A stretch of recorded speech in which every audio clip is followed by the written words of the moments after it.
City of Ames Mayor, City Manager and Council members sit at a curved dais. Well, good evening. I call the regular meeting of the Ames City Council for April 14th, 2026 to order.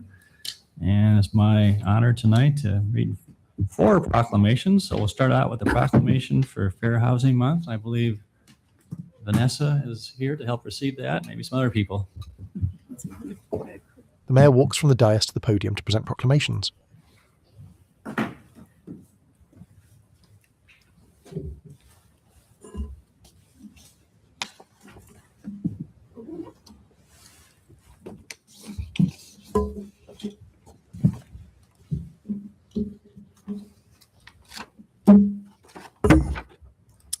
Ames Story County Fair Housing Month. Whereas April is National Fair Housing Month. This year we commemorate the 58th anniversary of the passage of the Fair Housing Act, the landmark civil rights law signed by President Lyndon B. Johnson on April 11th, 1968, that made discrimination in housing transactions unlawful. The Fair Housing Act prohibits discrimination in housing because of race, color, national origin, religion, sex, including gender identity and sexual orientation, disability, and familial status. During this time, we want to celebrate the Fair Housing Act and recommit ourselves to ensuring every American has access to housing that is free from discrimination. And whereas this year's Fair Housing Month theme for Ames Story County is Fair for All, which reflects the commitment to advancing equity in housing and the importance of increasing public awareness of everyone's right to fair housing. And whereas the City of Ames additionally prohibits discrimination in the area of housing, education, unemployment, public accommodation or services, credit, sexual orientation, developmental disability, physical disability, gender, and gender identity. And whereas equality of opportunity for all is a fundamental policy of this nation, state, county, and city, and that fair housing is a positive community good. And whereas only with the cooperation, commitment, and support from HUD, the City of Ames Human Relations Commission, the Central Iowa Board of Realtors, area housing providers, and all the residents of Ames and Story County, can barriers to the enjoyment of this and other aspects of equality of opportunity for all be removed. Therefore, I, John A. Haley, Mayor of the City of Ames, Iowa, do hereby proclaim the month of April 2026 as Fair Housing Month and establish Ames Story County as a welcoming community committed to fair housing and encourage all citizens of our communities to support and endorse fair housing, reaffirm their commitment to the fair housing for all, and wholeheartedly recognize these rights and responsibilities throughout the year. It's my honor to introduce Vanessa Baker-Latimer to offer a few comments. Thank you, Mayor and Council, for your support of our Fair Housing Month. I have 2 guests with me. I have Tracy Jennings with the Central Iowa Board of Realtors and Ms. Bella, who's the chair of the Ames Human Relations Commission, and they're going to say a few words. But first, I want to thank the audience for coming, and I just want you to know we have a fair housing activity that's going to be kicking off tomorrow. It's going to be called our Fair Housing Trivia, and it's going to be information off the proclamation that was just read. And you get to participate through our Facebook page and answer the questions. And the top 3 people that get the questions right, that their name will go into a drawing, and they'll get a $50 gift card to the Ames Parks and Rec. So if I was you, I'd be reading this and getting ready. Okay, Tracy. Hi, my name is Tracy Jennings. I'm the current 2026 Central Iowa Board of Realtors president. On behalf of our board, I appreciate the City of Ames for allowing us to do this proclamation. Obviously, Fair Housing Month is a real estate agent, is a big month for us, and we like celebrating just everything that we provide to provide equal opportunities for all buyers and sellers in the housing market. There are thousands of houses sold in Ames and in Story County every single year. And we want to make sure that what we provide, the buyers and the sellers and our clients always feel as if they're being treated fairly and equally. We're very excited to be providing a panel on April 22nd. There'll be one actually in Ames and another fair housing panel in Marshalltown that all of our board is welcome to attend. I'm not sure if it's open to the public or not, but if you have questions about that, I'd be happy to find out for you. But yeah, just educating our members. We're currently over 500 members strong as the Central Iowa Board, And we're just really excited about celebrating this month and celebrating the equality that the month has to offer. Thank you.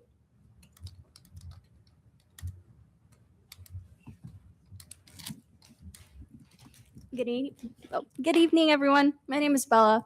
I'm the chair of the Ames Human Relations Commission, and today it is my honor to present the 2026 A Home for Everyone Award.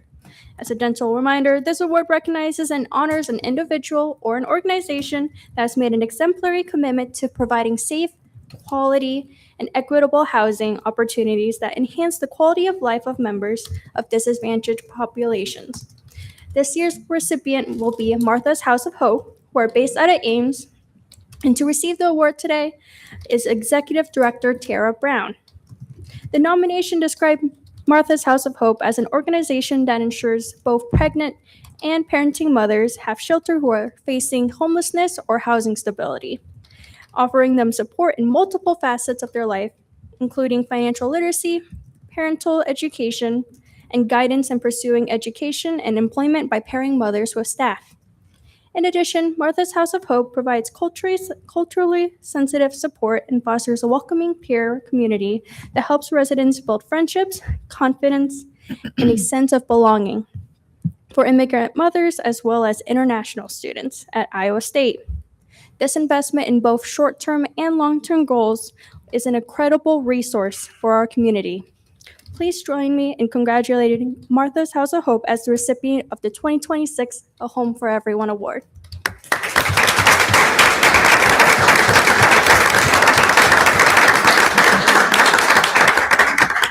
Representatives of Martha's House of Hope approaches the podium to receive their award.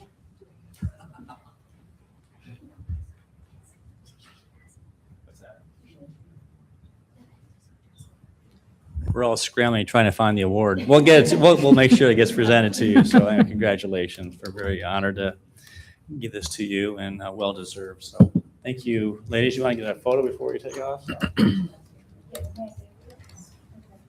Absolutely.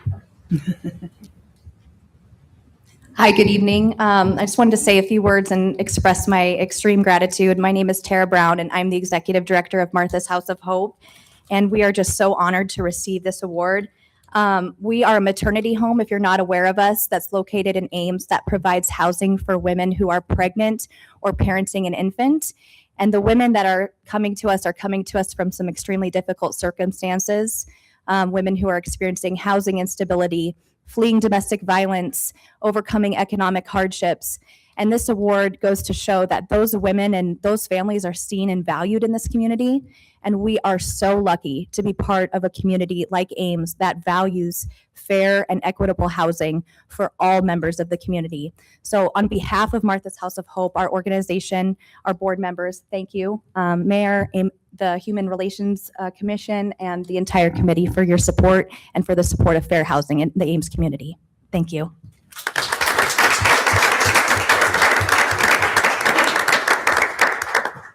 The mayor, city staff, and the award winner pose for a photograph.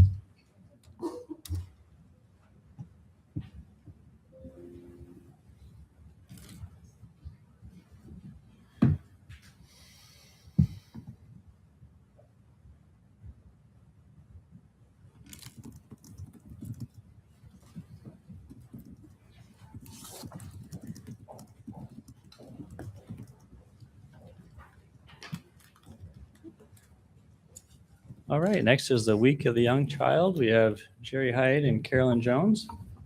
Jerry Hyde and Carolyn Jones approach the podium.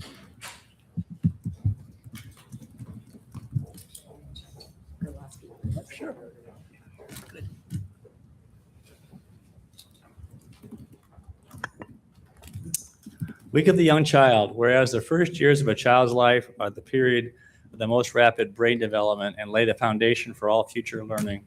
Whereas children are born with a genetic blueprint, but it is the interactions with caring adults, peers, and their environment that help shape their language and literacy, cognitive, social, emotional, and physical development. And whereas parents and caregivers are children's first teachers, and where high-quality early childhood programs can help prepare children to succeed in school, to earn higher wages, and to live healthier lives, and whereas communities share the responsibility, along with parents and educators, for nurturing and educating children.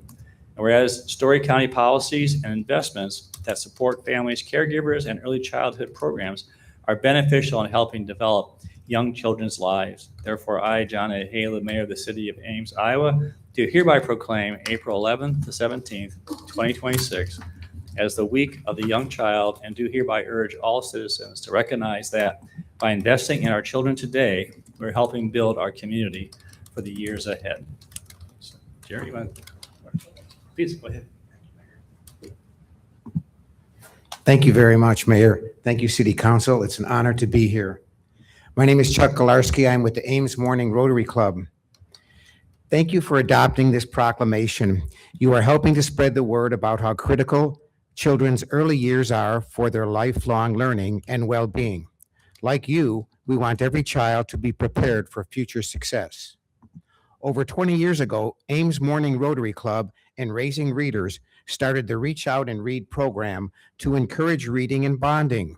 We still provide all the books that doctors give to children at their checkups in their first 5 years. Now, sometimes the children do not want to go to the doctor because they're going to get a shot, but the children love to go to the doctor to get a free book. This year, we are also launching county-wide early literacy campaign, and I will let Jerry Hyde and Raising Readers. And again, thank you for the proclamation, and thank you for reading the proclamation and signing it. I'm Jerry Hyde, and I'm the current president of Raising Readers in Story County, and we are partnering with Ames Morning Rotary to do a county-wide initiative that anytime is 3 T's time. And it's a time for you can build your child's brain by using the 3 T's. So tune in, be in the moment, talk more, use a wide variety of words, and then engage your child in conversation by taking turns. I think adults can get a lot out of this as well. So it's not just for babies, but babies and young toddlers and young readers get the most out of it. So when you use all those 3 T's all at once, you build the strongest possible brain for your child. And hopefully they can grow up and be on the city council and make decisions for our communities as all of you are. So thank you again.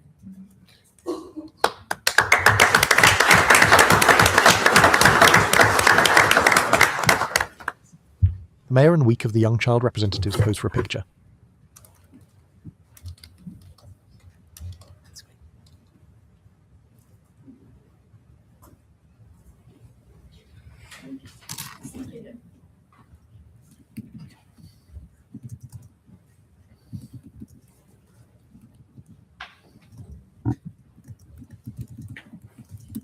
Next, we have National Library Month, a week. We'll make it a month. How's that sound, Sheila?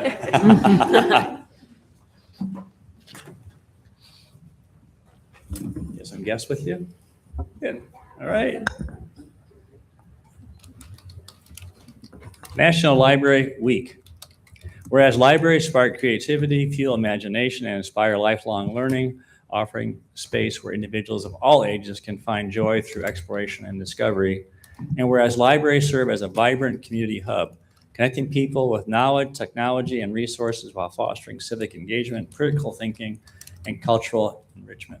Libraries provide free and equitable access to books, digital tools, and innovative programming, ensuring that all individuals, regardless of their background, have the support they need to learn, connect, and thrive. And whereas libraries partner with schools, businesses, and organizations to maximize resources, increase efficiency, and expand access to essential services, strengthening the entire community.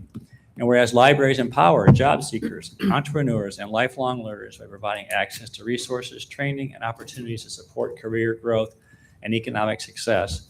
And whereas libraries protect the right to read, think, and explore without censorship, standing as champions of intellectual freedom and free expression, dedicated librarians and library workers provide welcoming spaces that inspire discovery, collaboration, and creativity for all. And whereas libraries, librarians, and library workers are joining together to celebrate National Library Week under this year's theme, Find Your Joy. Therefore, I, John A. Haley, Mayor of the City of Ames, Iowa, proclaim April 19th to 25, 2026 as a National Library Week. During this week, I encourage all residents to visit the Ames Public Library, explore its resources, and celebrate all the ways that library helps our community find joy. I'll introduce Sheila Schilfer. our library director and offer a few comments. Thank you so much, Mayor, for that lovely proclamation and for the council and mayor's ongoing support of the library. This year's theme, Find Joy at Your Library, is the perfect one because on a daily basis, we see people coming to experience joy at the library every day. So from young kids who come in for story time or to have imaginative play in our space, to our teens who hang out in a teen space or plan programs as part of our teen advisory group, or for our adults and seniors who come to programs, who connect with each other, who chat with our librarians, pick out that perfect book. We see joy every day at our library. I'm personally grateful that I've been able to experience 30 years of joy in the library profession, and I'm so grateful to be able to do it in this very supportive Ames community. I'd like to introduce acknowledge Morgan Dennis, one of our Board of Trustees members, and Richard Johnson, who is our current Board of Trustee President. Thank you.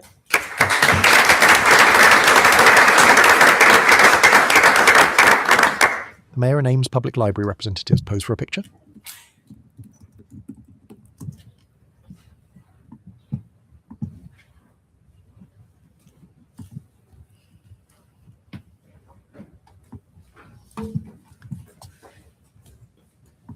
And our fourth proclamation is National Volunteer Week.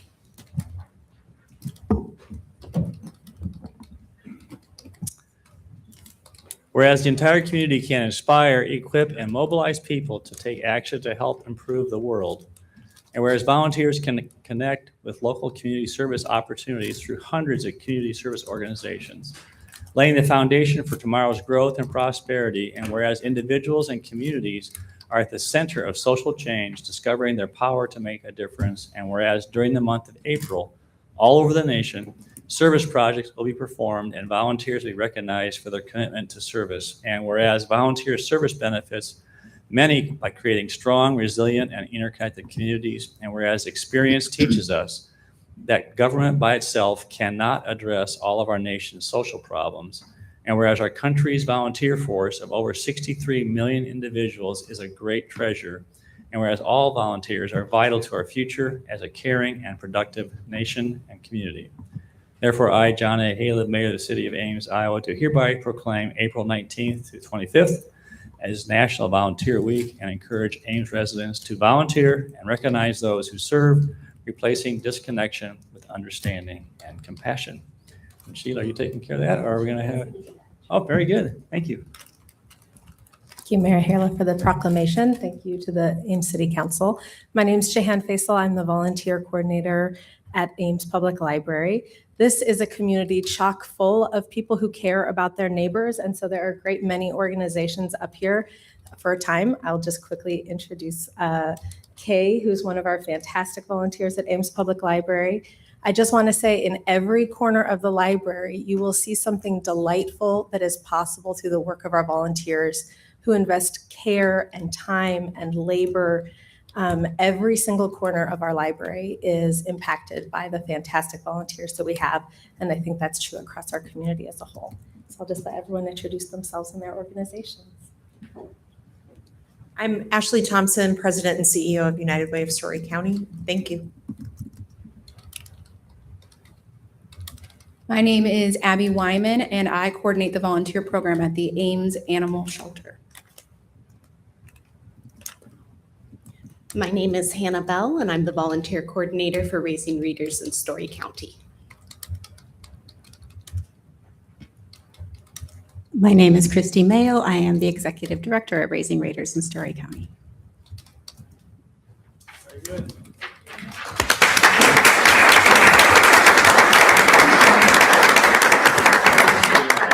The Mayor and representatives from area volunteer organizations pose for a picture.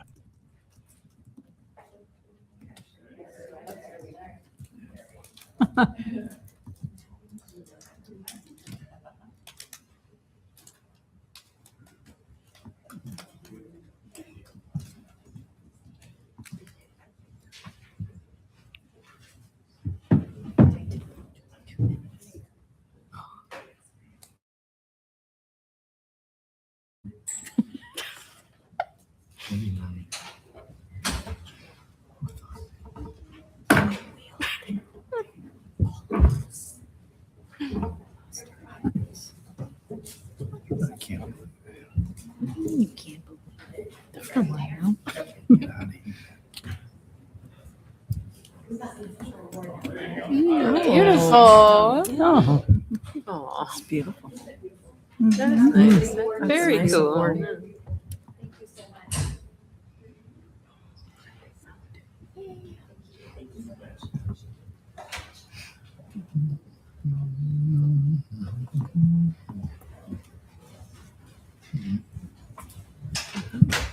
The Mayor returns to the dais.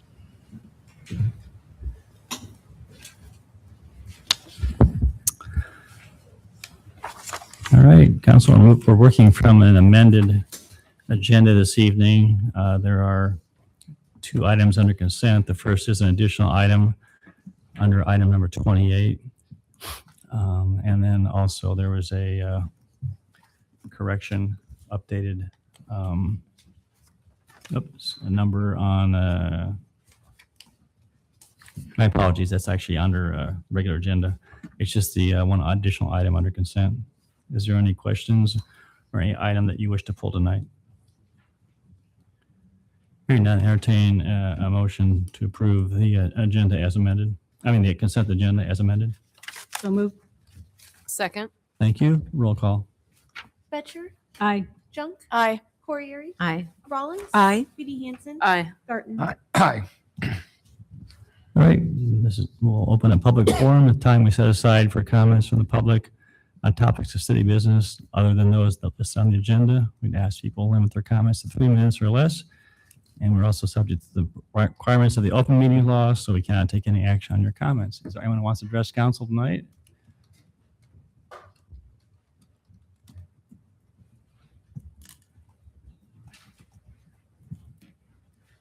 Just a second, Dr. Porter, we'll have someone, please come on up and introduce yourself and you may start. My name is Jason Allen. I'm a person that's homeless. The Bridge Home is not helping us anymore, and I would like to know why. They have 9 apartments open, and they're not putting anybody in them. I've been homeless for a year. They quit paying my rent. This is the reason why I'm homeless again. My health is not very good, and I'm sleeping in a tent. And the city has taken my tents and destroyed 3 of them in the last year.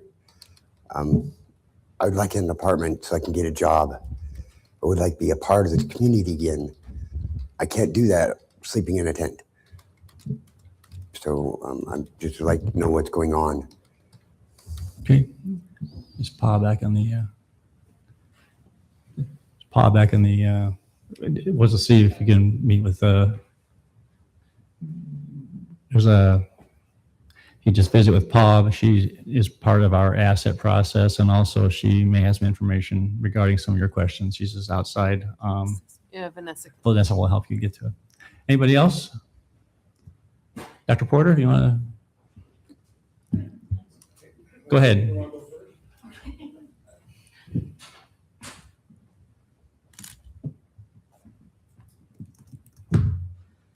Good evening. Good evening.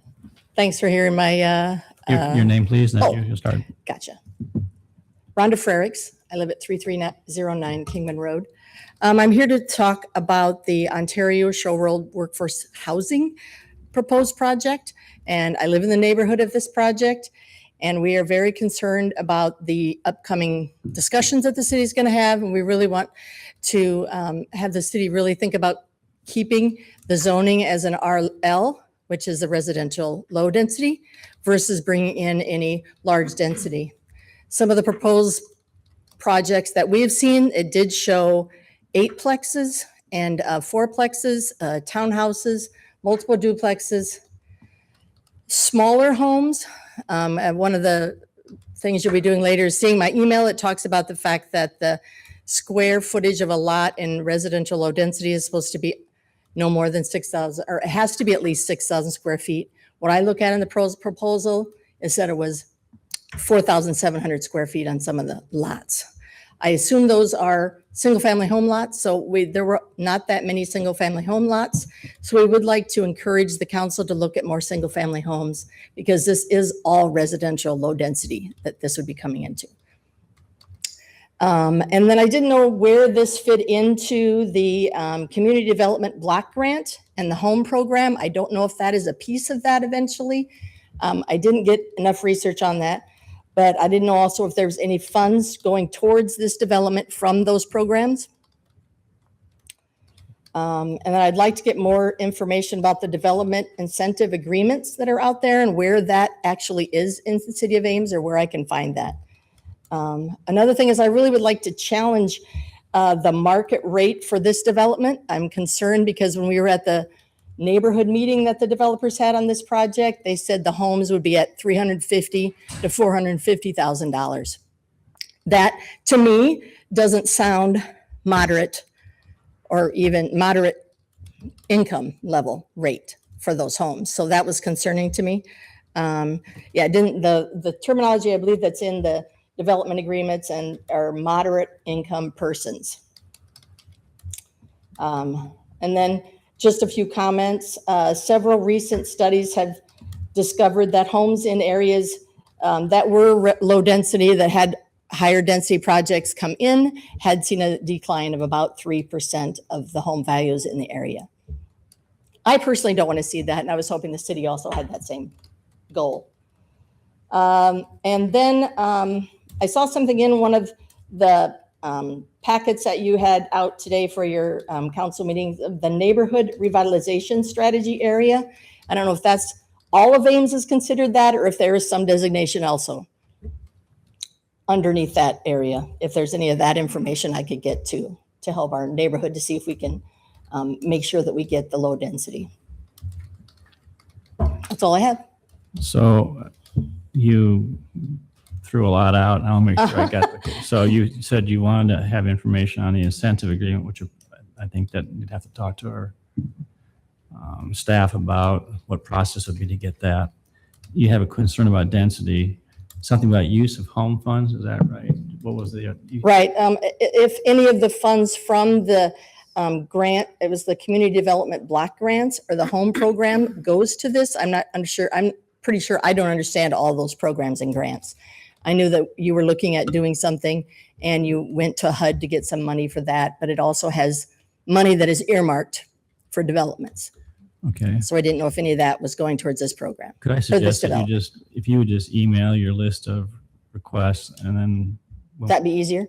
That'd be easier. It's itemized, and then we can make a determination on, what process needs to be done to. We got the density. We understand your density. Yeah, that's your primarily comments, my largest concern right Yeah, now. I'm just making sure we didn't miss anything. All right. Yeah, I'll email you tomorrow then. Thank you. Thank Appreciate it. Bye. Anybody else? Dr. Porter.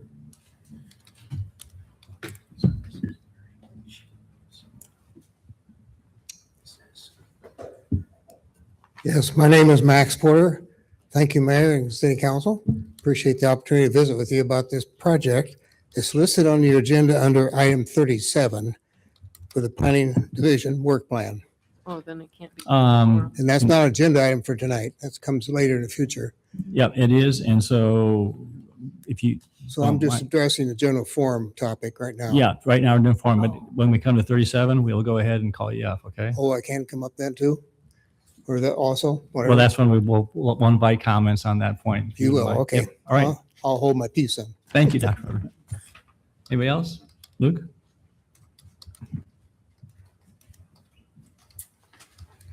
Good morning, or good evening. Sorry, good evening. Got the allergies this week. Good evening, Council. My name is Luke Jensen, 2519 Chamberlain.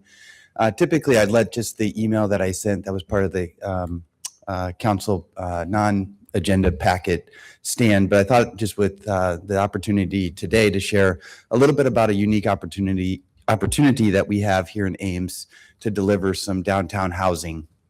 I have a property that's under contract and have been working through a concept that I think aligned really well with the downtown visioning guide. And it's something that I think is a community that we long to see residents in our downtown district that get to enjoy all the amenities of downtown. And so with that, I outlined a number of, I would call, typical development concerns, along with some support related to an expanded urban renewal designation in that area. And then the last piece is just the timeliness. This property's under contract kind of till the end of June. And I feel like we need to have pretty clear direction from the council and staff support to know how we can move forward with the project. So I'm hopeful that there'll be an opportunity to share a lot more details, walk through the project with the council. But I'm excited about it and think it would be a great add to the community. And I think it also would unlock other potential sites so we can start to add residents downtown. Luke, just a point of clarification. So end of June is when your option expires, is that correct? That's my due diligence window is 120 days from March 1st. Okay. And as you're probably aware, there's a letter in the packet that council will consider at the end of the meeting. So, all right. Thank Great. you. Thank you. Appreciate you coming and sharing that information. Anybody else? Grant?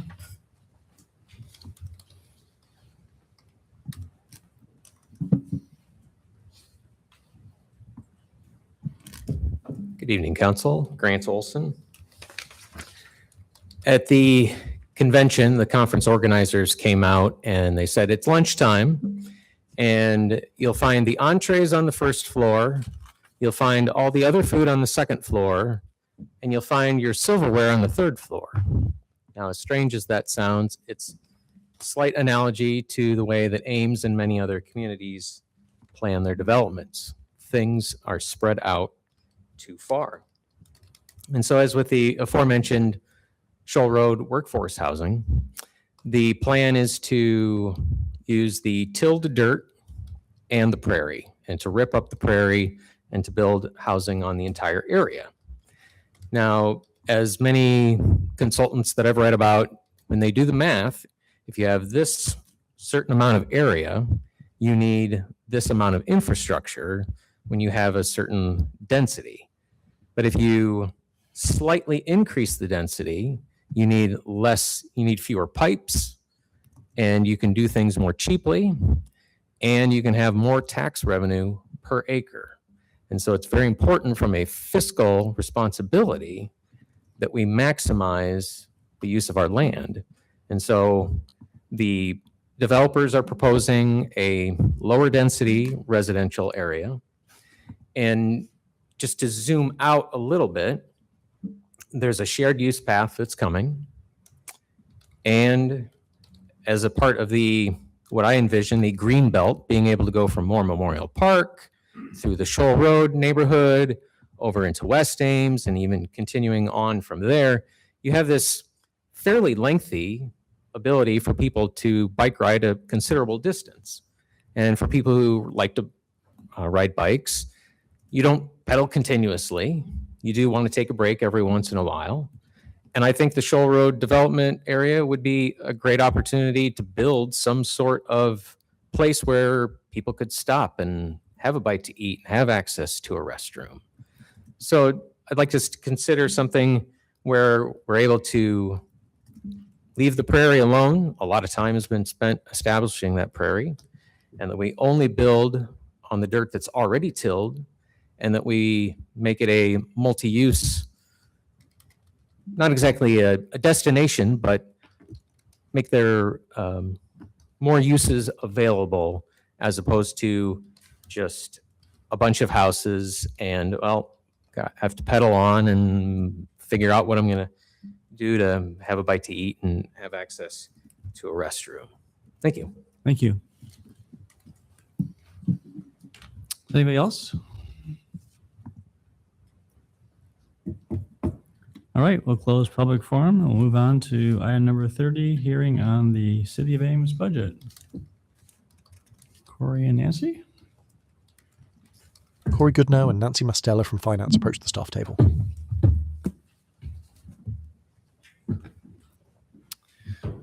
Good evening. On March 24th, the City Council sent tonight as the date and time to consider a public hearing for both the 26-27 and amended 25-26 budget. That's on the docket for tonight, and we're hopeful that after that public hearing, the council would approve a resolution finalizing the upcoming year's budget and the current year's amended budget. And at that point, that would complete the statutory process for the annual budget adoption. Thank you. Any questions for staff? All right, declare the public hearing on the City of Ames budget, both on the amendment for the adjusted budget for the current fiscal year and for next year's 2026-27 budget. Anyone who wants to address council on the budget tonight?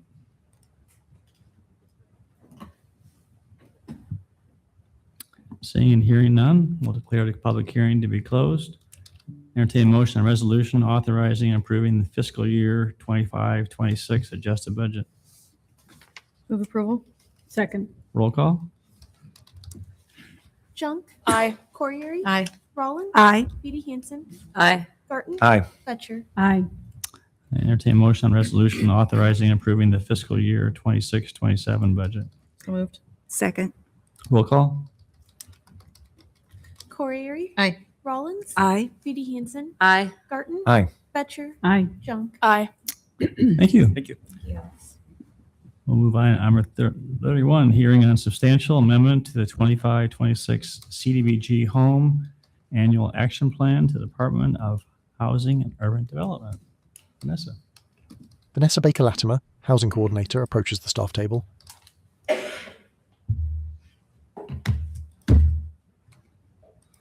Good evening. Good evening. Busy night. Okay, before you, you have a request to amend our current 25-26 action plan to move what we were considering putting into the 26-27 was that to be, to continue our replacement of deteriorated water sewer lines in Census Tract 10 on South Maple and South Russell Avenue.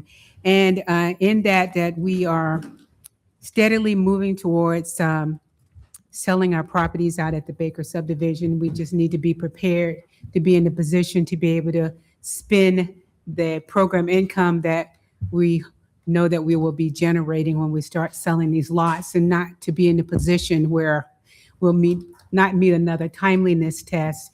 This project, if we can move it to this year, then we can get started on getting it bid by the time we get ready to sell properties that we're looking at doing through our request for proposals early fall. And so we're just trying to be in a position where we're not scrambling, trying to spend funds. And as you will know at the next agenda item, we just recently received our allocation, which means our money's not going to get here till September. So this is the request to move that program to this year, and so that we can be ahead of the game. And so with that, I can entertain any questions you might have. Thank you. Questions for Vanessa? All right, declare a public hearing on the substantial amendment to the 25-26 CDBG Home Annual Action Plan for HUD to be open. And want to address council on this topic tonight? Seeing and hearing none, declare the public hearing to be closed. Is there a motion on one of the alternatives? I'd move alternative 1, that we approve the submittal of a substantial amendment to the 25-26 CDBG Home Annual Action Plan to reallocate funds from various activities in the current action plan. Thank you. Is there a second? Second. Moved and seconded. Roll call. Rollins. Aye. Beatty Hansen. Aye. Garten. Aye. Fletcher. Aye. Junk. Aye. Corriere. Aye. Thank you. Thank you. Moving on to item number 32, right-of-way restoration program. Any questions for staff on this particular project? And Justin is coming up to answer those questions. Justin Clausen, Public Works Director, approaches the staff table.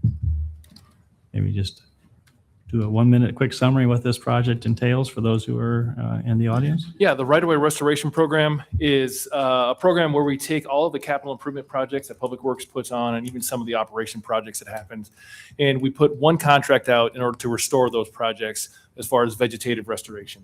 So we've taken this out of some of the prime contracts a number of years ago. We find the city being able to manage that a little bit closer instead of individual prime contractors doing it. We get a better product when it's all said and done. We're really cognizant of restoring the individual properties to the as good as or better than rate than what we got there is really important. So that's what this program does. And We got good bids on this one, so we're seeking approval of the bids and award of the contract. Thank you. Questions? All right, declare the public hearing on the 2025-2026 right-of-way restoration program bid open. Anyone want to address council on this topic? Seeing and hearing none, declare the public hearing to be closed. Entertain a motion on one of the alternatives. Move alternative 1. Second. Oh, wait. Moved and second. Apologize. This is 132. Recommendation is adopt alternative 2. I don't No. think Am I the right one? so. That's probably just a wrong recommendation. I think he meant to recommend alternative number 1. That's what I This was should gonna- say alternative 1. That's what I was going to do, and then my eye caught this alternative 2, and I'm like, I don't want to do something wrong here, so I'll So move is it alternative. 1, 2, 2? It's No, one. just- It is 1. We would I'll recommend recommend- alternative. Okay, just want to make sure. I'll move alternative 1. Thank you. Is there a second? Second. Rachel? Steve? Roll call. Beatty Hansen, Aye. Garten, Aye. Betcher, Aye. Junk, Aye. Corriere, Aye. Rollins. Aye. That was a fast catch on that, reading that. We almost did something terrible. Thank you. All right, we'll move on. Item number 33, hearing on Field Drive paving program. And you have any comments? This, Sean? yeah, this is for the paving of Freel Drive adjacent to the new Resource Recovery and Recycling Campus. So as you're aware, as we develop that site, the current drive down there, current road down there is gravel street. So as part of the development project, we are going to pave that street. In addition, there is a add alternate that we're going to propose to adding sidewalk to the north and to the south of this property. It is unique that we are not adding it on the property, and the reason for that is we have more competitive bids from the contractor on the R3C project than we did with the street paving project. So we're trying to make the best fiscal decision for that. So we will still coordinate all the work together and make sure that there is a continuous sidewalk north and south there. But we're looking for approval of the bids here and award of contract as well. Questions? Justin, I have a question. So we're bringing really big trucks along this road, and this road has been designed to accommodate that kind of truck traffic. But the portion of the road that's currently paved to the north that connects with East Lincoln Way, I guess my presumption is that we would not have designed that road to accommodate the kind of trucks that are going to be there. So are we going to be looking at a situation where in a fairly short amount of time, the existing road is going to be torn to shreds by those trucks that are going to be on there? I think what you'll see is that road actually, it handles larger truck traffic than what we even realize there, because there's a lot of truck traffic that goes down there to some of the businesses that already exist. Even though we are bringing more traffic there, it does have some places where it could probably use some attention. So you notice in the bids, we did have an alternate to replace all of that street, but we don't unfortunately have the funding for it. But what we're going to propose to do is likely really look at, can we do some maintenance to that that's going to buy us even more time instead of being out there in 3 years, as you mentioned. We want to push that out 10, 12 plus years. That I think we can do some maintenance activities out there that'll buy some of that time in conjunction with this project that's not in there right now. But we're going to take a look at that here as we continue to develop it. Okay, that's good. Thanks. And this is one of the other items that was amended on the agenda. The amount shown was $995,000, and what is recommended is $1,012,310. Can you explain why that one? Yeah, I think the title of the item in the agenda was for just the base bid only, and did not include the add alternate 3 that we have requested council to approve there. That add alternate 3 is the sidewalk adjacent to the properties to the north and the south. Thank you. All right, I declare a public hearing on this project to be open. Is there anyone who wants to address council on this project? Seeing none, hearing none, declare the public hearing to be closed. Is there a motion on one of the alternatives? Move alternative 1. Thank you. Is there a second? Second. I have a question. All right, discussion? So the total amount is $1,102,310, and the alternative 1B is $1,012,310. Which number is correct? I believe the amount you said there, the 1,102,000 includes the engineering Right. and administration project. So what we're doing with this council action is just approving the contract. So that contract, engineering and administration comes in after the project's all complete. So it wasn't just an inversion of two numbers? No. Okay. That's all I wanted to know. Yep. The motion for the alternative is the correct number. The agenda just showed the base bid, and the council action form shows base bid and alternate number 3, which is recommendation of staff. Correct. Okay. Roll call. Garten. Aye. Batcher. Aye. Junk. Aye. Poirier. Aye. Rollins. Aye. Hanson. Aye. Thank you. Move on to under 34. Resolution approving $1,500 for the Ames A Glimpse Inside event. During the budget wrap-up session in February, if you recall, the city discussed a request for $1,500 to support the Ames Inside a Glimpse event. And as you probably know, this is a very successful event that occurred last year. It's hosted by an ad hoc group of 6 residents in the community. And their goal is to raise awareness of the historic architectural resources that exist in our community. Next year's event will be scheduled for October 17th, 2026. And actually, we've been selected, City Hall's been selected as one of the sites that people will tour. We're going to ask City Council to help out there and be tour guides along the way. As I expressed before in the report, I'm in support of this particular expenditure. You'll note from their total budget for the event is over $5,000. A little over $500,000. They're asking for $1,500 of support. Now, one way we could support, as they've done in the past, they actually were based on a recommendation from the Historic Preservation Commission. $1,500 was subtracted from the allocation to the commission of their $2,000 allotment. And I think the commission has recommended that occurs again in 26-27. However, I'm also offering another option, and that would be to actually add $1,500 by taking out of the contingency fund, council's contingency account, in fiscal year 26-27. Thereby, the commission will retain its $2,000. So I'm in support of either funding source. It's really up to you, but I hope you'll all be able to participate in being tour guides in October. And remember, whichever you do, we're talking about allocating it out of the 26-27 fiscal year, which starts July 1st. Questions?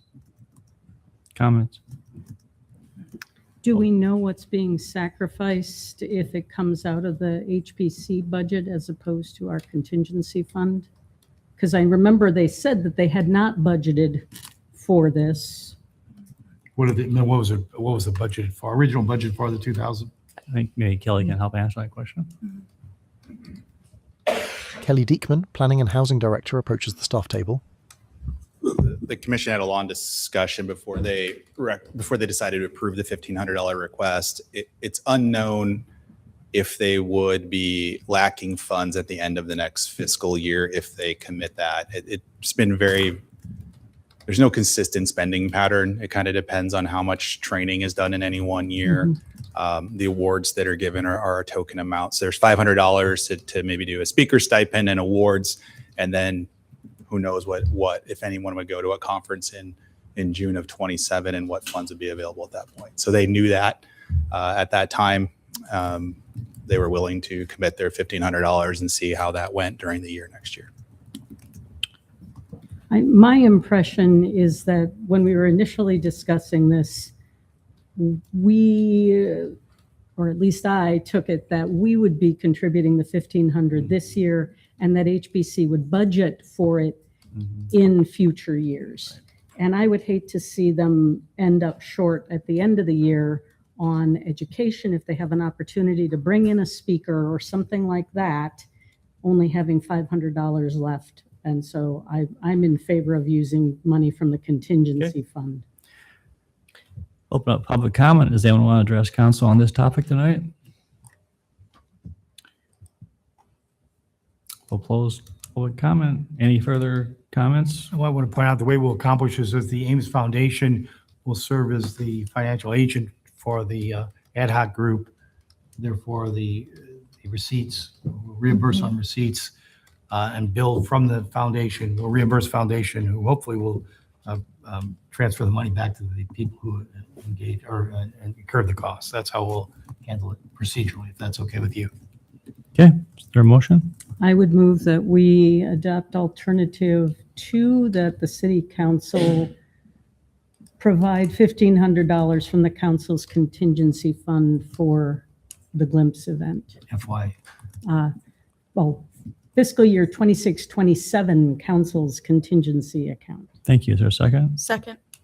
So, I mean, just in general, it seems like this is money that should come out of HPC. I'll support this. It's $1,500. I'm not going to fight over this. But in general, that seems like if there's anything that's consistent with their mission, it's this. And so I can understand why we're not having money coming out of a organization that's their mandate. But it's $1,500. So Thank you. I agree. For those, I went through this last year and it was an amazing event. I appreciate the volunteers and all the work that they put into it, and pretty excited about the fact that we can showcase City Hall this year too. So anyway, all right, roll call. Betcher, Aye. Junk, Aye. Corriere, Aye. Rollins, Aye. Beatty Hansen, Aye. Garten. Aye. Very good. Move on to under 35, accessibility, web information and services policy. Susan?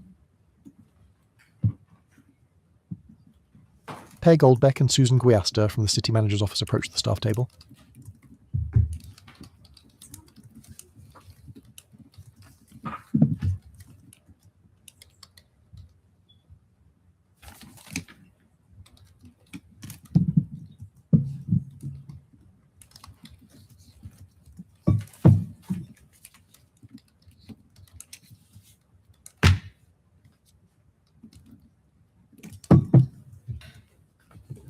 So good evening, Mayor and City Council. I'm going to fill in today for Cassandra Ames. She's not feeling very well, so I'll do my best to try to cover this. But we did want to take some time today to talk to you a little bit about the work that staff has been doing on digital accessibility. There's been a lot of work behind the scenes for a few months now, and it's still a lot of work ahead of us.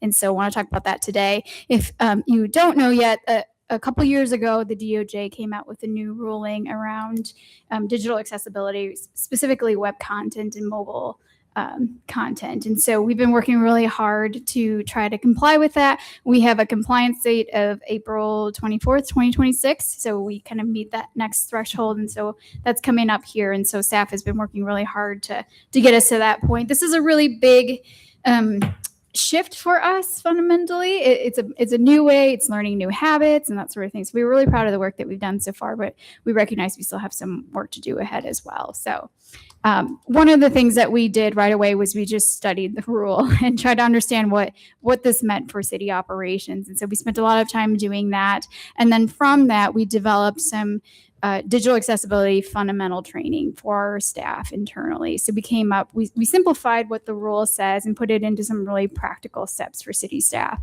And so that training has happened. It started in January, and we have asked that all of our managers and supervisors go through that training. So I believe there's about 90 something of them, and about 45% of them have gone through that training. So we're excited about that.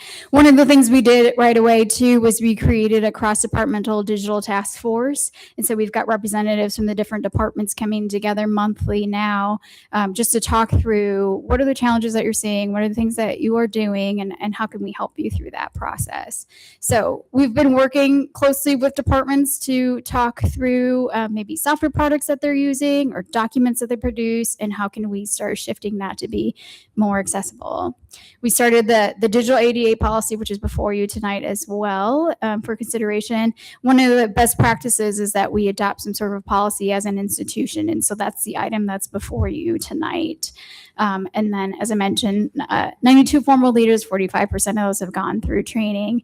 And we're starting to draft the digital ADA transition plan as well. So you can't really see this infographic, but it's sort of everywhere on city staff websites and materials. We've developed a quick tips just for staff, just quick things that you can do, habits to take up that if you put into place can really help us get to that mark of meeting accessibility. I wanted to show you some photos of what this means for us. So on the left-hand side there was our park brochure that we used to do, just an image of that. And you'll see that it's not very accessible in the sense that there's color contrast issues there. So it's hard to kind of read that park winterization. So the one on the right is compliant. It's got a clear light background with dark font on it. And so color contrast is a really big piece of digital accessibility. So that's something we're being more mindful of as we prepare materials. Just a second example for you is, I think this was a social media post. Maybe I'll give you this. Social media post. So the one on the left is what we used to do. And you'll see that there's kind of information in that image. Because it is an image, a lot of the readers maybe are not able to pick that up. And so the one on the right has kind of that same information, but what we would do in a social media post is provide that text for you in addition to that. So those are just some quick examples for you. We've also developed an accessibility statement. So we've put this on our website. And in addition to having this accessibility statement that really talks about our commitment to making information readable, is that we've also got some clear contacts available on the website. If you need help with something, who can you contact? Who can you call? Who can you email? And then our current actions right now is that we are kind of moving into this phase of developing and bringing trainers in to do some more specialized training. So we use a lot of different software here. And so this week, actually, I think on Monday, yesterday, there was a training specifically on Excel, and then there'll be one on PowerPoint, on Word, and some of these more specialized tools. So really giving staff the help that they need to be successful. So I just want to take a minute and talk about how this impacts video recording. So the deadline is this coming Friday. So had this been after the deadline, I would have come up to I should have practiced to the table here and introduced myself. For people who are visually impaired who might be watching us, I would say, hello, I'm Susan Guiazda, Communications and Outreach Manager with the City of Ames. I'm going to go through my PowerPoint right now on ADA accessibility. So not only then are my words going to be closed caption, I am providing what is called an audio description or a narrative. And that's when we have to practice saying what we're doing. And one of the reasons that you might want to do that is that last bullet is that 1 hour of meeting requires 4 hours of program prep. And that is adding the audio descriptions after a meeting is over and checking the closed captionings. So we've noted when we have a long meeting and people start doing this and getting away from me, we can't hear what you're saying. The closed captioning can't pick it up, and we have to go in there and manually add the narrative. Sometimes we have to add inaudible. We don't know what's being said. So this is a great opportunity for all of us to practice our good microphone technique. Also to start narrating what you're doing, which does seem a little funny at first, but it becomes second nature. I'm going to put on a PowerPoint and show you what I'm doing. I'm going to distribute this piece of paper. I'm going to whatever it is that you need to do. So the closed captioning, that's happening. Technology is our friend on this one. A lot of it's automated, and we just have to go in and correct it. The audio descriptions or the narrative, that one's more challenging. And one of the other things we did, which is a good thing, is that we went into the past and looked at all our previous meetings, and we determined, are they being watched? Are people calling up the videos, and do they need to be recorded? So we did some housekeeping, and that all of those steps have really helped. And I think they were necessary, and they were the right thing to do. So moving forward from here, the Digital Task Force, the internal staff group, will continue to meet monthly until June, and we'll continue to kind of practice these things as a group and talk through issues as a group. And then after that June date, we'll move them to be kind of a quarterly group that meets to talk about, do a little bit of an internal audit. So kind of spending time looking through city websites, looking through city material, and just seeing where we are meeting digital accessibility standards and where we are not. And then we will also be working on finalizing the digital ADA transition plan. So the transition plan speaks to more than just digital accessibility. It's also building accessibility and other components as well. And so, as I mentioned before, the item before you tonight is to approve the accessibility web policy. One of the things that we'll also do moving forward is just working with a third party to make sure that we are meeting compliance. So there's different companies out there that will help scan through your website or work with you to make sure that you're in compliance. So we'll continue to do that. We will be incorporating language into our contracts that make it clear to contractors that if they're doing business with the city, they also have to meet these standards. And then we'll be continuing to answer any questions that we get from the community around this. We'll continue to offer training to staff as well, and to do some onboarding with new staff around this topic and making sure people are set up to meet this requirement. So with that, I'll take any questions if you have any. Thank you. Questions? A couple of questions. So is there some content that will not be made accessible no matter what we do, and we're going to lose some content? And could you help us understand if that's true, what we're losing? So content before the deadline, archival content, the rule does not apply to that. So we won't lose it, but our archive of council meetings, documents that are currently on the web, you do not have to retroactively fix those. So it is going forward. So it's possible that if we can't figure out a way to make something accessible, that we would not put it out. But so far, we've been able to rise to the challenge. Everybody is in the same boat. Other communities are dealing with this as well. So the idea is not to limit information, but to enlarge our audience that has access to this information. And I agree with that goal, but I just, as we think through this, there are some possible downsides to this, that we might lose content that would otherwise be a benefit to our constituents. Do we have a sense of the price for compliance? Like, what is it taking for us to bring our city into compliance? So I would say, unlike other cities, that we planned for this for some time, so we're able to kind of move forward at our own pace, and we're not purchasing a lot of extra things. There are a lot of companies out there that will offer you a quick fix. There's a program right now that will take a PDF and instantly change it to be accessible, but it's only when that program is running. We want to change our PDFs so we've done them the correct way. So we're putting in the time now, and we're investing the knowledge and sharing the knowledge. We're training people to be able to set us up for fixing our materials long term. You could spend a lot of money fixing it. We have not gone that route. So at this point, I'm not aware of. Yeah, I don't know that we've really quantified Minimal. that. It's been a lot of staff time for now, and we're being careful with kind of evaluating new tools or things like that to help us on this path. Well, and I just did a quick research. I mean, there are substantial fines for cities that aren't in compliance. Iowa State is making the shift, and so all the faculty are in the process of taking their materials and making them compliant, and it's huge amount of endeavor on this, and so it's just a federal mandate that we're having to jump through. Thanks.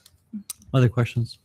I just wondered, are you speaking with other cities and sharing information, and what does that look like, and how has that helped? So it is interesting because I'm in a communications group that includes cities under 50,000 and over 50,000. I'm also on a national city and county marketing association meetings that are national.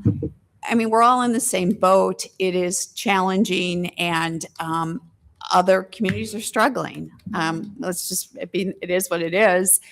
We are making progress. We are moving forward. We are doing what we can. And I think that's part of the compliance, is showing that you are reacting. And to be honest, we have not had a lot of, when we've gotten concerns about audio in the council chambers, we address it. We've always operated that way. So we have a culture of responding, and we've always had that. And this is just kind of moving the timetable a little bit. I'll add too that Cassandra has been in touch with her peers across the state as well, and they have met on this topic a couple times. And I would say we are sort of ahead of a lot of other places. So I feel really good about the effort that we've put in and the work that we've done on this. Other questions? Thank you. Pa, I asked you this when we met, but I want the council to know what I was asking about. The remediation timelines in the policy have these terms: critical barriers, moderate issues, low impact issues, and legacy content, none of which are defined. And I'm wondering what our process is. You noted that the definitions would probably come in the future as we have a better sense of what kinds of requests we're getting and what needs to be done sooner rather than later. But if we were looking at approving this policy, what would you want from us regarding something like that? Would you want that to be part of the motion, that the definitions be added? Or how would you like us to proceed with that? Yeah, I think it's whatever you guys are more comfortable with. We think that this language is okay. This is our first shot at this type of policy, and I know we'll be looking at it closely as kind of the year goes about too. So I imagine that in a year from now or so, we'll come back to you with an updated version. And so if you're comfortable with us kind of leaving it sort of vague for now and feeling it out and managing it this first year, that would be my recommendation. But we can definitely put more definition around that too, if that's preferred by the group. Anything else, Gloria? No. Okay. And so just to clarify, you're sure that we can, like for older material, that's going to be grandfathered in and we don't need to make that accessible? That is correct. Okay. Susan, you mentioned that when someone comes up to the microphone and starts a presentation, what, if anything, is required of council when their meeting's called to order or when comments are being offered? Is that exempt from having to do any kind of an introduction or so-and-so is talking? I'm not 100% sure. I think if you are physically doing something, if you say, I'm going to get up now and read the proclamation because that's what the action you're taking, that would be helpful, but you don't need to narrate other people's actions. Is that getting to your question? Yeah, that was helpful, and I hadn't thought about the proclamation, but I was thinking about, like, for example, when council members are asking questions. This is to say this is XYZ. This is Bronwyn. Do I have to say my name every time I have a question? I don't think so. I believe you just have to say your name the first time. Okay. But we're not just going to throw you out and tell you to fend for yourself. We're going to develop training for everybody. And so that will come. Again, the proper mic technique right now to get the closed captioning, that would be a huge upgrade. And it is hard for the longer meetings as it gets later in the evening. Just naturally, people are less talking into the mic. And so that would be a big help, that we could do small goals. Well, if you could just give some direction or find out if what is required. And that would be true for any other thing, any other meeting which is being recorded as well. Yes. Okay, very good. Entertain a motion. Is there a motion on the resolution? Well, I don't think we really have a choice. I'll move alternative one. Second. All right. Roll call. John? Aye. Corey? Aye. Rollins? Aye. Vivi Hansen? Aye. Thornton? Aye. Fetcher? Aye. Thanks, Susan. Thanks, Paul. Move on to item number 36, proposed 26-27 annual action plan projects for CDBG and home programs. Vanessa Baker-Latimer, Housing Coordinator, approaches the staff table. We get you two times tonight. Actually, 3 times tonight, Vanessa. 3. You're on a roll. Okay, good evening. I am doing the follow-up public forums for our 26-27 annual action plan. We conducted the public forums back in March to gather feedback based on the discussion that we had with council on March 10th in reviewing the items that we wanted to submit, write the proposal for once we received our annual action plan allocation. We got started a little early because, again, when we hadn't received it, we only have 60 days once we're notified to get the action plan written and submitted to HUD. So that's why we started with our public forums in advance. But fortunately for us, on April 3rd, we did receive our 26-27 CDBG home allocations. For CDBG, we were awarded $547,112, which is about a $5,000 decrease from the projection from last year. And then home, it was $270,579, which is about $7,000 less in a decrease that we got from last year as well. But we have updated our projected programs from that, knowing that makes it very easy. And we also had requested an extension to submit our plan no later than August 16th.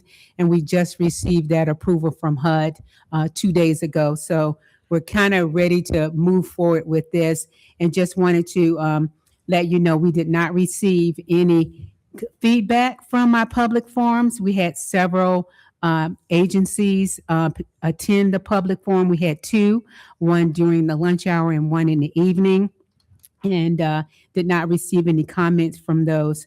So we're proceeding with the budget to do a home buyer assistance program, continue our disposition of properties, and to do the public facilities rehab program for nonprofits. Also, as I talked earlier, we did move one of our public infrastructure projects back to 25-26, and the one that we're proposing for this year is slightly changed from what was on the original report that we brought to council back in March, and that is doing a street rehabilitation project for South Washington Avenue rather than doing water main. This is still in our low-income census tract 10, so that will still make the project viable. We're also going to get started in submitting our archaeological study to SHPO, so that could be in place by the time we submit this to HUD. We're hoping that we can get it submitted before August. I'm really hoping that we can do that. So, for the home program, we're just adjusted the single family home construction because we're hoping to use our home money to build the affordable housing out at the Baker subdivision on those remaining lots. So that is the proposal that we have in front of you for tonight. And with your approval, we can get started writing it so that we can get it out for a 30-day comment. I did not ask for a date of public hearing because I'm hoping to get it done way before we need it. So that'll be coming to you soon as we get it written. Very good. Questions?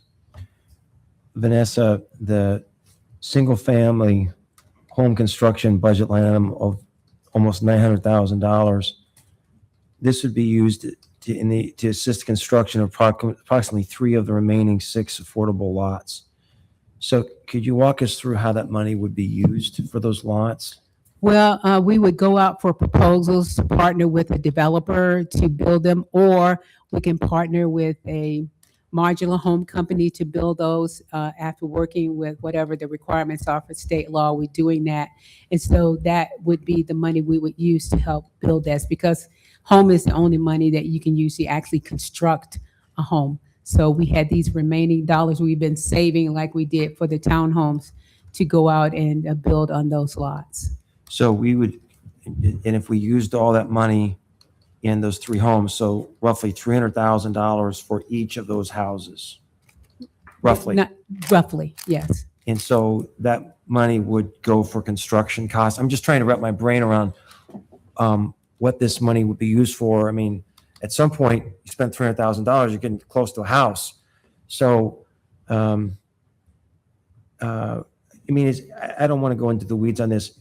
Are you going to come back at some point with more information about how this money would be used? Oh, certainly. Okay. Certainly. We would want your feedback before we proceed. Yeah, love some more information about how the money is going to be used. And then on the other side, once this house is built, then what does it look like in terms of keeping that house somewhat affordable? I'm fascinated because we've never really thought through a policy like that. So I'd love to.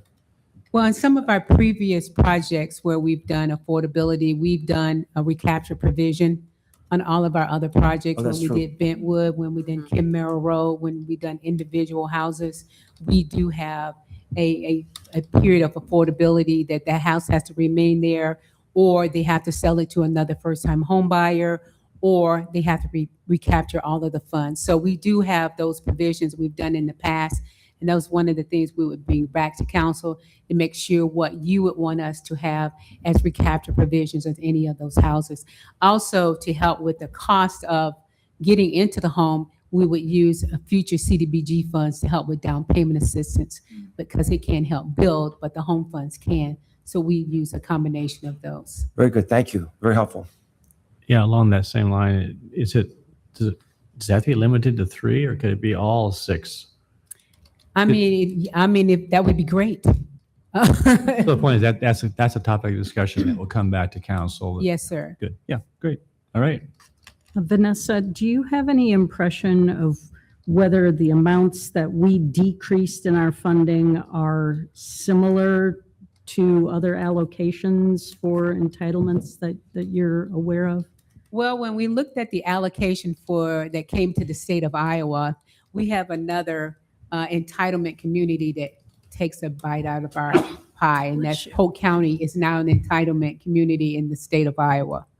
So they get to split the money that comes to Iowa, and then they look at geographics. They look at our housing stats. They look at our low income, and they come up with a formula. But part of what happens is when you feed more people out of the same pie, your amounts decrease, and Polk County is now an entitlement community in Iowa. I believe they came in the last year or year before. So it wasn't surprising to you? Actually, it wasn't. I didn't think we would. I thought we were going to get less, really. Mhm. But so I'm good. It was only $5,000 worth because the way they've been talking, we wasn't sure if we were going to get any home money at all because that's been going down steadily every year. So we're good. All right. Any remaining questions? All right, I entertain a motion on one of the alternatives. I'd move alternative 1, that we adopt a resolution to approve the proposed 26-27 annual action plan program projects and estimated budget. Thank you. Second. Roll call. Corriere, Aye. Rollins. Aye. Beatty Hansen, Aye. Garten. Aye. Fetcher, Aye. Junk. Aye. Thank you, Vanessa. Thank you. Move on to item number 37, Planning Division Work Plan. Kelly. Kelly Diekman, Planning and Housing Director, approaches the staff table. Good evening, Council. Tonight, we wanted to introduce kind of the ongoing projects and some of the things that are out on the horizon to get some sense of your priorities going forward. It's been almost 2 years since you've talked about a formal work plan. Last year, we did some things in the interim and talked about starting the zoning ordinance update and subdivision code update process and went through that. And that was set as our goal for starting last fall. However, other priorities came into the discussion, mostly around single family home incentive projects and a lot of other development projects. So we spent a lot of time in the last 6 to 9 months working through that. So tonight, what I'm asking for is some understanding of your general priorities. You'll see in our staff comments, there's kind of 5 projects. They're not like the others. You routinely see text amendments of different types. Some are a little larger scope, some are a little smaller.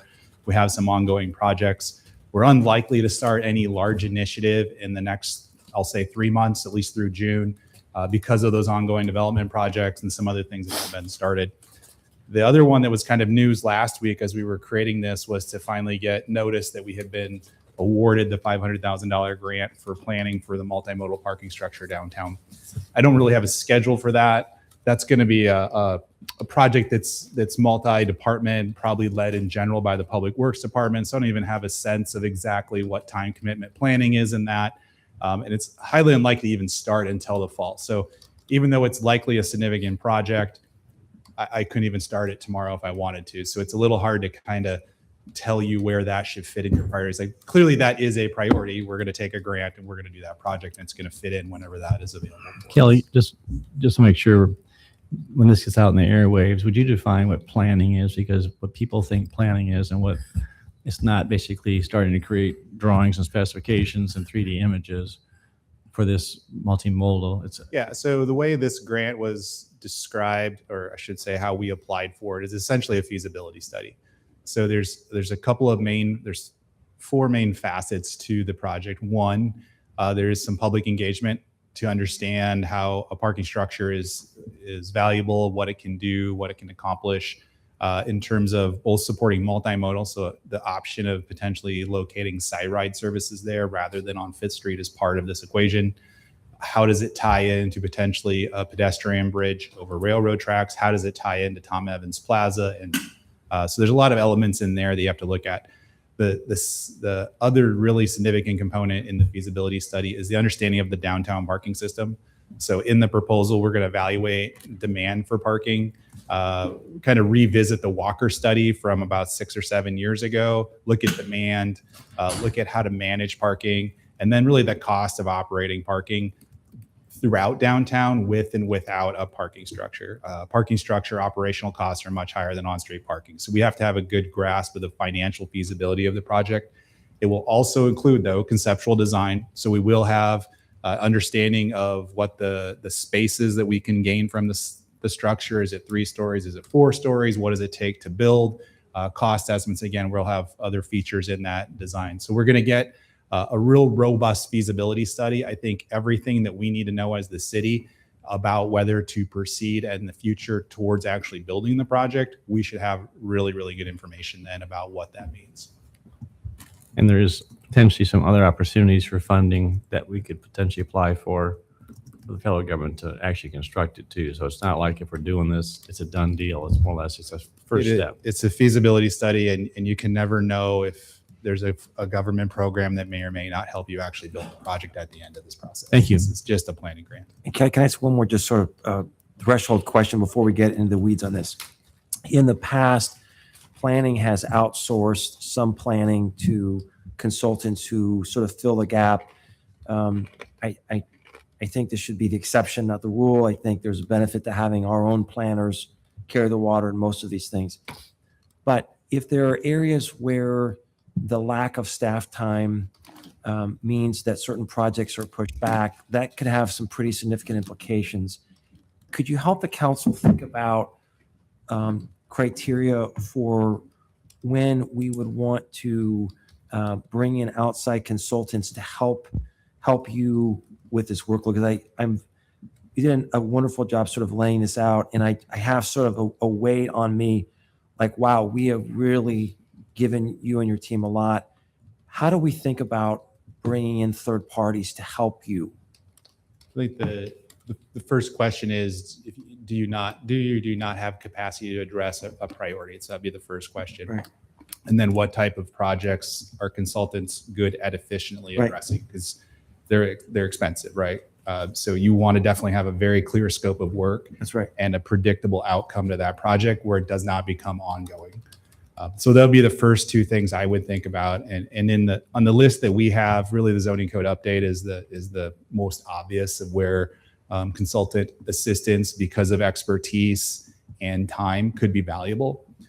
So last year when we talked about that, we budgeted a very little amount of money, about $100,000, to use a consultant later in the process to maybe help advise or to pull the final code together.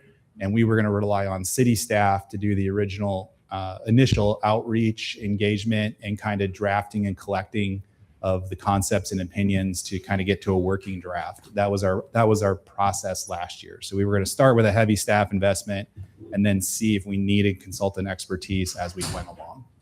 Okay, that's really helpful. And so I would just invite you, as you sort of see pinch points in workflow versus our priorities that we've given you, let us know when there may be places where that makes sense. It's not a one size fits all, but in certain places. Thanks for that.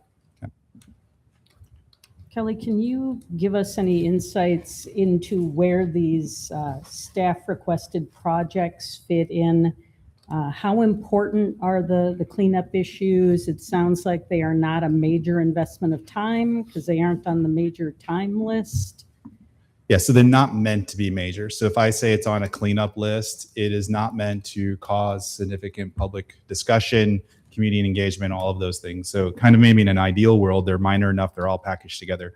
I think there's probably at least 2, maybe 3 that are more important than others. I think that the data center definition, I think we need to write a definition.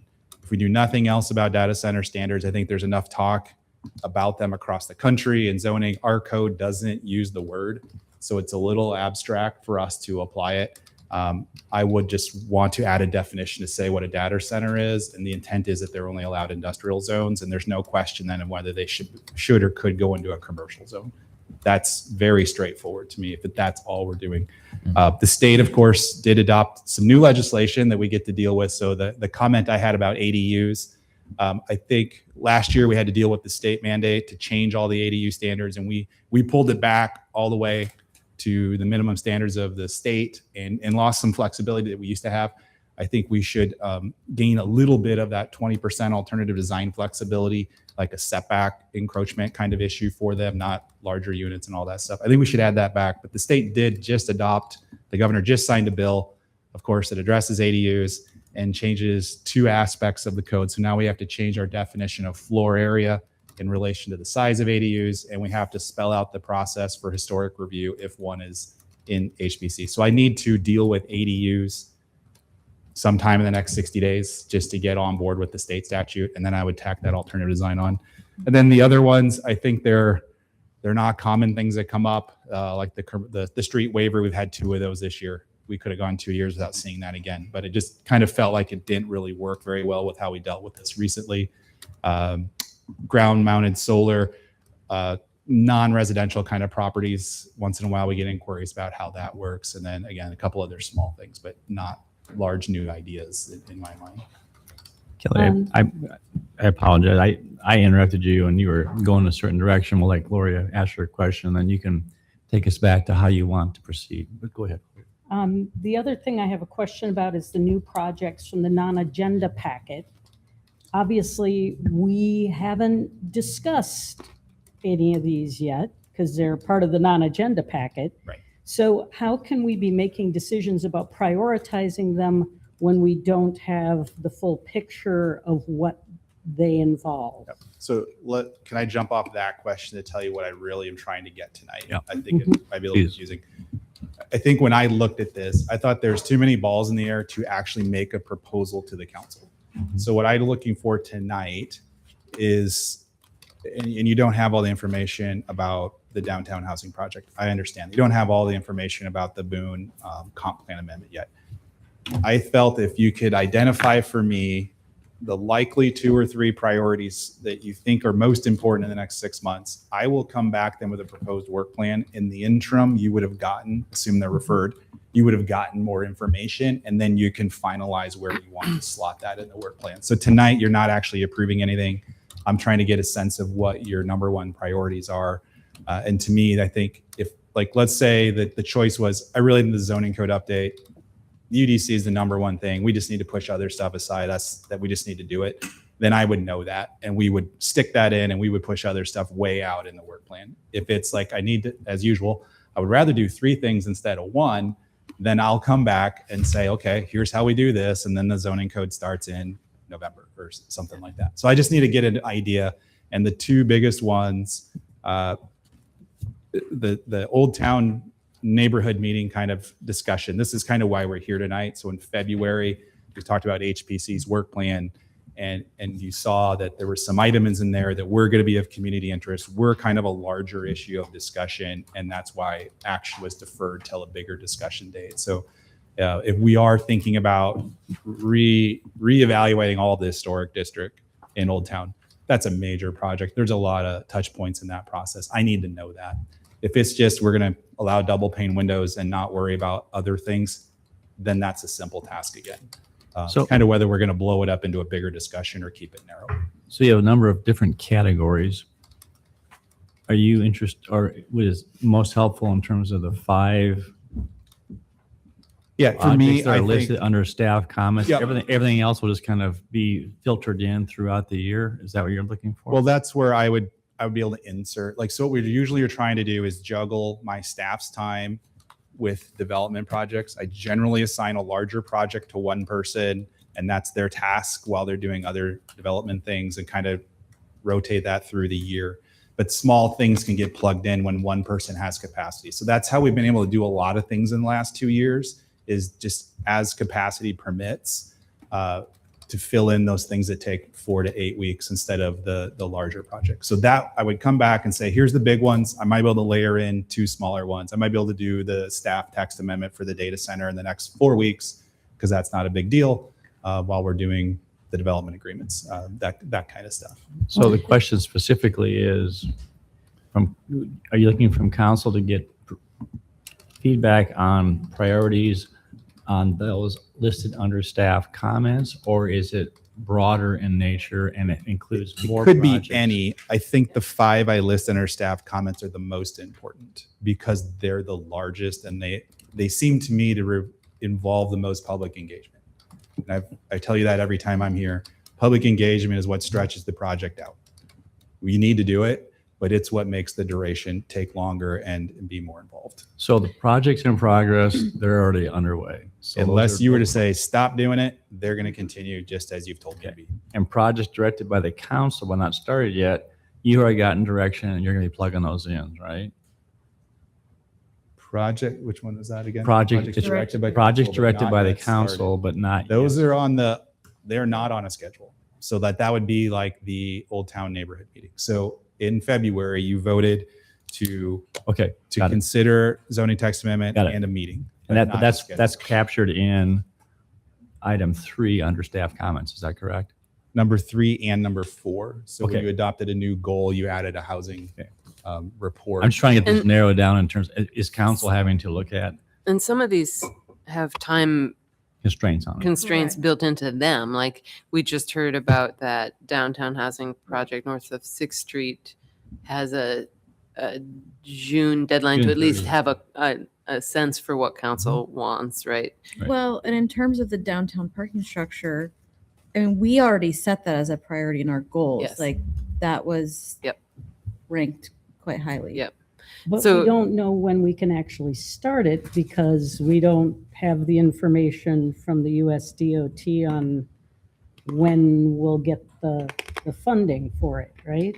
Is that- Yeah, I noticed essentially we'll have to sign a grant agreement and do a bunch of paperwork to say that we'll follow the federal rules. And until we do that, we can't start anything. And then we'll have to go through an RFP process to hire a consultant and do a lot of other things. And I mean, what if we don't all agree? Like, because I can say what my preferences are, but I'm worried it's going to get tangled. But I don't know if that's what you want. Like, if we just go each and say our preferences and hope they align. Usually there's a motion that says, consensus. I'll just say, item A and B are our priorities for the next 6 months. Kelly, work that into a schedule and bring it back for us to approve. And then sometimes you alter what I propose. Yeah. I just didn't feel like I could propose an actual plan Sure. right now Okay. Right. because the large 5 projects are just substantial. But we're looking at those 5 mostly and trying to winnow it down for you to 3 or fewer. 2 or fewer. I mean, yeah. Yeah. Okay. Well, so how much flexibility is there? There's 2 in there that I. For example, There's- number 1 and number 2, we've already got number 1 as a council priority, but we have to wait a little bit before we can start that. Is there a means of stopping and reinitiating at different points so that you could say, well, doing 1 and 2 as things become available to us? Or is it really, we got to focus on 1, So we the- got to focus on 2? I'll give you my 2 cents about the 5.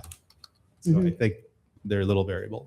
I think downtown parking structure planning grant, no one's walking away from that. We just don't know when it starts, don't know what the planning commitment is. In my proposal back to you, I will show a start date like September 1st.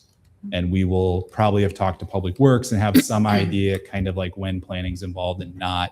And that's an 18-month project. It's not going to be done in 6 months. So it's going to get stretched out. It's not really going to inhibit other small things or medium things happening in the fall and the winter. We just have to account for it. Unified Development Code. I would hate to start and stop it. It would lose so much momentum. We'll lose attention. We'll forget why we did things. And I just think it won't work if we start and stop the UDC process. So to me, it's once we start, we have to really be committed for that 16 months. Old Town Outreach Meeting.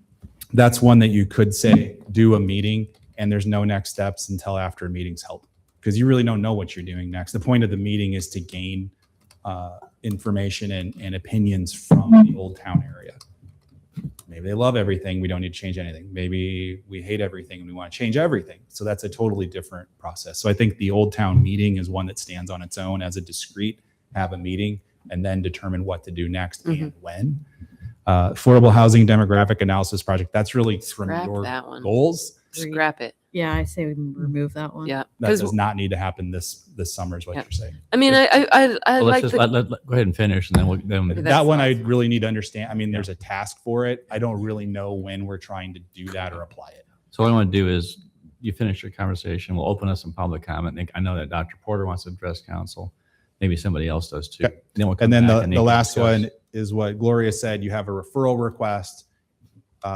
Luke speaks to what his goals are. We haven't talked about what that means. That one's a little bit more nebulous, but he's asking for it to be prioritized as the next thing to be done by the city. And that's probably not a start. It's unclear if there's you cannot probably approve everything for the project by the end of June. I don't think Luke said he was asking for that. I think he's looking for a strong indication that his goals could be realized in a reasonable time frame. Yeah. It's really hard to change zoning rules, incentives, and approve a project in 90 days or less. That's not likely. Okay, so we'll open up public comment, and then we'll come back, and then we'll seek to frame this in. Dr. Porter, you've been waiting patiently. You're about to start. Dr. Porter approaches the podium to address council.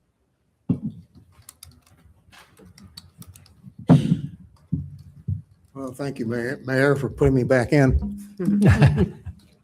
I have a couple comments concerning the item listed on item 37 on your agenda, which shows Ontario Shoal Road workforce housing, that particular item.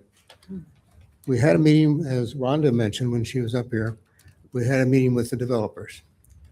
And most comments that were made at that meeting were against this project, totally. You heard Rhonda's comments with respect to zoning in that area. And because of that area, because of zoning and traffic, I would suggest we pull that one off the agenda. If you're looking for a time to do things, that would be one I would pull off if I were in your position. The traffic that's on Ontario is a major, huge concern. Many people commented on that at the meeting with the developers. That we can't get out of Ontario, can't get out of our neighborhood now because of so much traffic on Ontario at certain times of the day. So that has to be addressed somehow. We just can't get in and out of our neighborhood. And particularly if you put eightplexes on there. Eightplexes would really muddy things up, in our opinion, of trying to get out of our neighborhood. So I would recommend that we not do that project now. If you take that and do decide to do it, then you've got to do something about the traffic on Ontario. Okay, that'd be the main things I have in mind there. I don't think I'll stop there, but I'd be glad to answer any questions that you feel the neighborhood, you want to find out from the neighborhood. Thank you, Dr. Porter. Appreciate it. Thank you. Anybody else want to address council?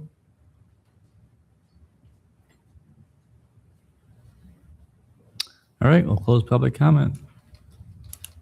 All right, so just to be clear, we have again this category of projects in progress. Those are already underway, but with Dr. Porter's request on the development incentive agreements. But that one's already Let me speak to that for a second. So you can say you're not interested in that issue right now, but technically the applicant's going to apply for rezoning. It's a development process. It's not a policy question. Right. So whether it wasn't shown on the list or not, it was really just a reminder from things in February. The applicant does not yet have title to the property. They're in the works of getting that done. Could happen in April. They can submit a rezoning application regardless of whether it's on the list or not. So you're going to see a development proposal one way or another. It's going to be a rezoning. It's going to be a subdivision. The issues that the neighbors are bringing up are definitely topics that are going to get discussed during that process, one way or the other. So there's the additional opportunities for Dr. Porter and others to address other entities or other like planning and zoning or other. Is that going to planning and zoning also? Yeah. Everything will go to planning and zoning for recommendation, and then back to the city council for. And traffic will be a part of that report that comes to planning and It zoning. is just like every other Yes. rezoning, every other subdivision you see in the city. I'm just trying to clarify so people who are interested in that know what the process is and know that this is not like. This list doesn't approve anything. It is, in this case, it is a development-driven project by a property owner. So it's gonna come forward one way or the other. And it's going to go through a review and a notification process. Absolutely. Yep. So everybody within 400 feet of the property will get mailed notice before the Planning and Zoning Commission meeting. They'll also get notice prior to the City Council meeting. And probably a sandwich board out there too. There'll be a sign placed on the site as well. Yep. Okay. All right. So is it just the 5 projects, or do you want council comment on or prioritization on anything else from the list? The 5 matter the most. If you have any other thoughts on anything else that's here, I'll take whatever input you have. It's like these 5, but then we also can't refer anything else. I mean, Right. Okay. So I heard some indication that there may be an interest in just eliminating item 4 under staff comments, affordable housing demographic analysis. Is that correct? Is there a motion? I would move that we remove this from the work plan. I second that. All right. Any discussion? I would say I like the concept, but if we are holding up the actual building of housing to analyze who needs it, that is not a good position to be in. Well, there's so much data already available to us through community needs assessments and other housing studies that other entities, including the city, have done. I did give you a report Yeah. 2.5 years ago. So if you want me to resend that to you, we can do that. It wouldn't be up to date, but it would, I think, address almost everything that you had in your task. All right. Those in favor of the motion say aye. Aye. Any opposed or abstaining? I would move that Kelly send us that report just to refresh our memory. There's a second. All right. Moved and seconded. Those in favor, did you catch the motion, Carly? All right. Those in favor say aye. Aye. Any opposed? Carried. Kelly, could you talk a little bit more about the downtown housing project north of 6th? Just to give us a better sense of what your involvement would be. So a lot of these others have broad community impacts. This is a single project. 36 units is nothing to sneeze at. We're happy to have some intensification.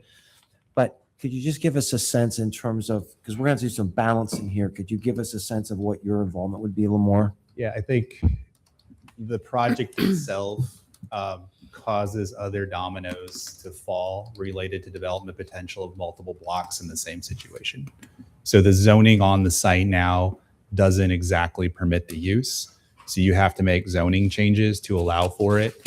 When you do that, it's going to apply to other properties. So it's going to be a question of scope of the council.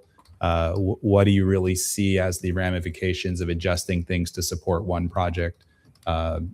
That's what it's going to be. So it could be very time consuming in terms of trying to develop the right zoning that applies to lots of properties. I'm assuming there's some public engagement with Old Town in this area because it is a change from what's allowed there now. So there's going to have to be working through some details. It probably does involve a fair amount of time on our part. Yeah, and I appreciate that. I wasn't seeing this as a broader of an issue as you just framed it. So thanks for clarifying that. Yeah, there's going to be some discretion how broad you go with it, but it's probably more than just a one property issue. Okay, that's helpful. Kelly, is that the sort of thing that would fit into a slot before the parking structure, which you're saying is probably like a September or October kind of start date? the petitioner is asking for it to be that, right? To be Right, able to that's- get direction to I'm basically asking start you. in May. Yeah. We're not doing anything with the parking structure until, who knows, at least July. I'm going to say September. I mean, to me, downtown housing is something we've been talking about for, I don't know, since I started on council. So it seems like we've just been waiting for that one catalyst project to start spurring some activity, and I would absolutely prioritize this.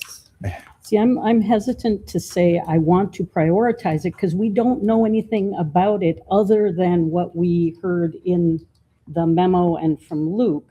I don't have anything against considering prioritizing it after we get the staff report, if assuming we forward it during council comments. I mean, this kind of chicken and egg here. I feel like we're voting to prioritize something we know very little about, which is not to say that I wouldn't support it in the future once I know about it. I think it's all very fair. The way that I'm framing it, and I agree with everything you said. The way I'm framing it is that this is what we're proving as a concept. We're not approving a project tonight. We don't have any details. What we're saying is, do we want to see increased density? And that's really more the concept. And it's really just starting the process. A lot of questions, as sort of Kelly indicated. So it's really more proving the concept rather than a particular project. But Yeah, but it's attached to a particular project, no which dispute there. It's a little bit unusual for us, but it's sort of where we are with the task that we have tonight. All right. Is there a motion on the first priority? Well, I was going to say that there's that number 1, too, that we're not letting go of, right? Right. Right. I would leave number 1 as number 1, the parking ramp as a priority that we pick up when we're able to do that. Is that a motion? Yes. Is there a second? Second. All right. Those in favor of the motion say aye. Aye. Any opposed? All right, number 2. I would move that we put the downtown housing project north of 6th in second. Slot 2. Yeah. All right. Second. All right. Can we make that contingent on? It always is contingent. We Yeah. can't lock ourselves into future decisions. Well, I don't know that I've ever had us voting on something that we haven't even discussed whether we're forwarding it to staff or not. I mean, that's where I am with this. Coming up at the end of the meeting, we're going to be But voting whether we forward it to staff are bringing it to us as a Yeah, I potential mean- item for consideration. In a sense. We've Like, discussed in the work plan process in the past when Kelly said there may be this coming. I mean, we've prioritized things in conceptual discussions in the past. I mean, if you were opposed to intensification in this area, you should oppose this. I mean, but if I don't know if I'm opposed to what this involves. Let's Yeah. just put it that way, because I That's fair. just don't feel like This is how I would have- take, again, tonight you're not committed to anything. This is for me to draft an actual plan. So I would take it this way. I think it's pretty fair to say it's going to get referred. Presumptuous, but yes, it's going to happen. I would take it as, if you voted to say number 2 priority, that's clearly contingent on the referral and an actual defined scope of work. When you refer it, I might come back and say there's 5 steps to this. It's going to take how many ever months. And then you'll decide whether that truly is a June priority or something that has to wait. So tonight, I would take the conversation. I mean, it's contingent on having an actual scope of work, which you don't really have yet, but intent for it to be a priority. Okay. Yeah, I mean, to me, I'm looking at it as we've been talking about prioritizing downtown housing for a long, long time. This sends a message that we're saying we have something. We don't know exactly what it is yet, but we're saying yes to prioritizing downtown housing. And if this is the first project that we have to look at, then that's what it is. Okay. Those in favor of the motion say aye. Aye. Opposed? Motion carried. Is there number 3? Kelly, could you clarify a little bit on the Unified Development Code project? So my matrix is I'm looking at projects that we can clearly better our community. So what we just did, we're going to add units of housing. That is a trophy we can put on the wall. and it may lead to other projects where we're finally reaching some of our intensification goals. Can you speak to whether, it's just unclear to me whether the Unified Development Code project is going to create opportunities for development, or what we're doing is we're just sort of cleaning up code issues? No, absolutely. It's the number one thing you can do to implement Plan 2040. So really, like Luke's request, if we had updated our zoning code, you wouldn't even need that request. You would have resolved that part of the city's zoning issues in advance. So we have that kind of issue in multiple places of the city. Like the greatest example is of an urban corridor designation along much of Lincoln Way.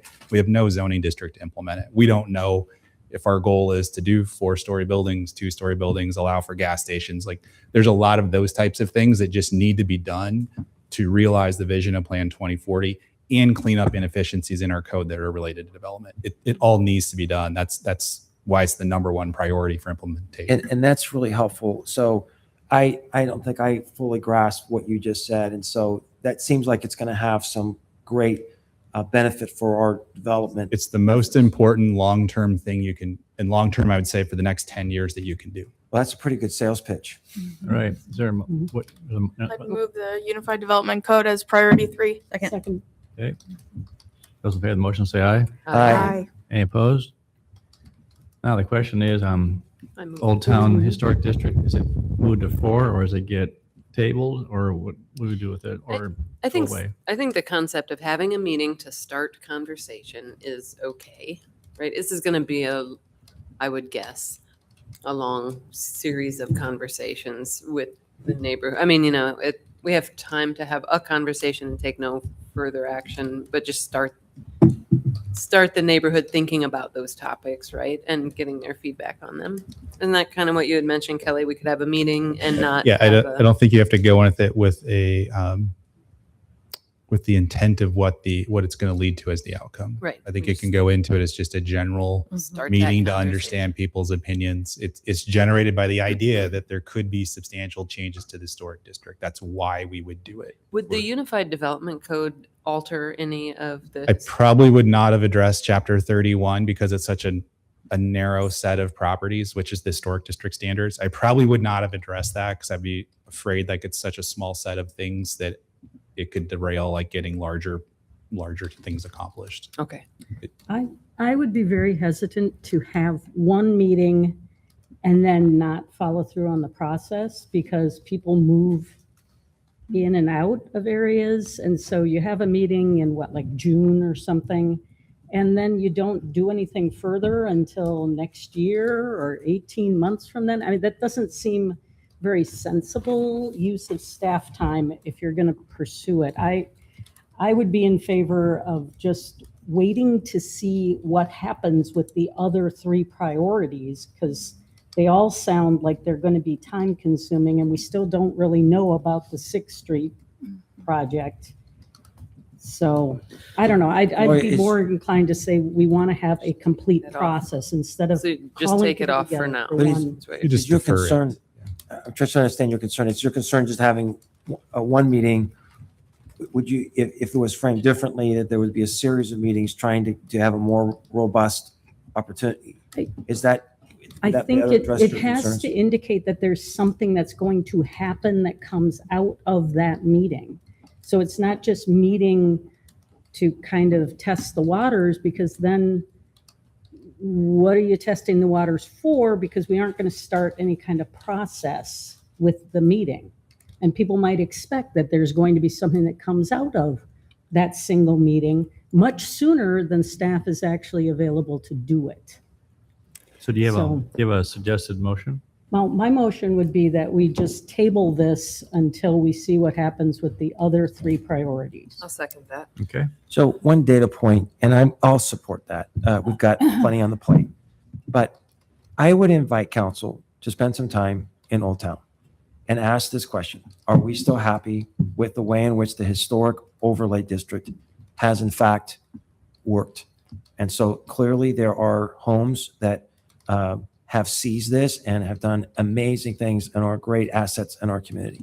And there are other properties for whom the restrictions imposed by that code section have, I think, caused the decline in many areas of Old Town. And so I think it's been in place, Kelly, since, or Gloria, do you know, how long has this been in place? 86 or 87. I was thinking 86. Was the first version of it. Yep. And so it's been in place for a while. I think it's time for us to take a step back. And it doesn't have to be an either or. Maybe there are ways that we could look at best practices for historic districts that could allow for some revision that would achieve some of the goals. But I would encourage council to spend some time in Old Town.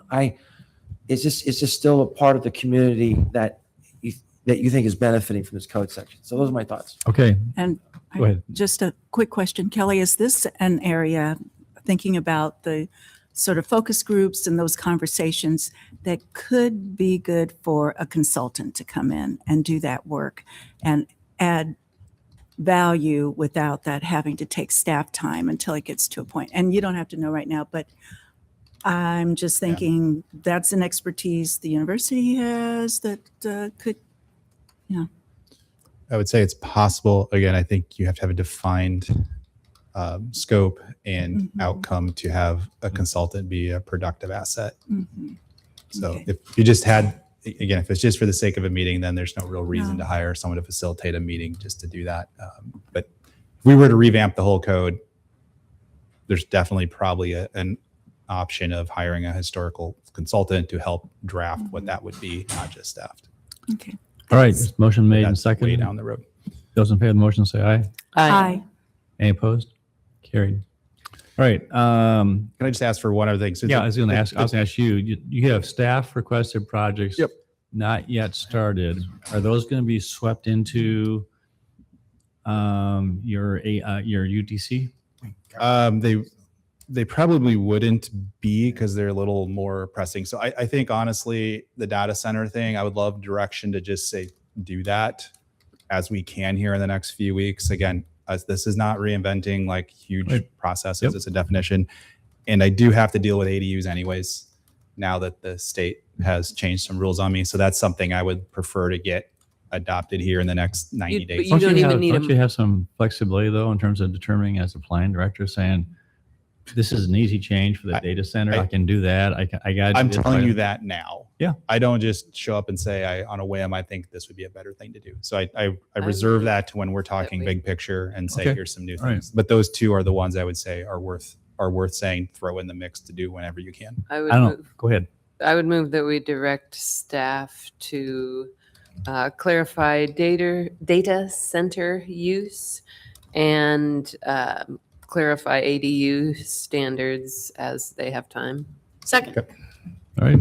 Could we add on to that they could do any of the other things if they felt? Kelly will ask us for that if he wants. I think knowing the UDC is still a priority. I don't need to deal with like Archeo Street waivers. I don't need to do that if we're going to be dealing with wholesale changes. My sense is this council trusts you to decide and help on these minor things. We don't want to micromanage.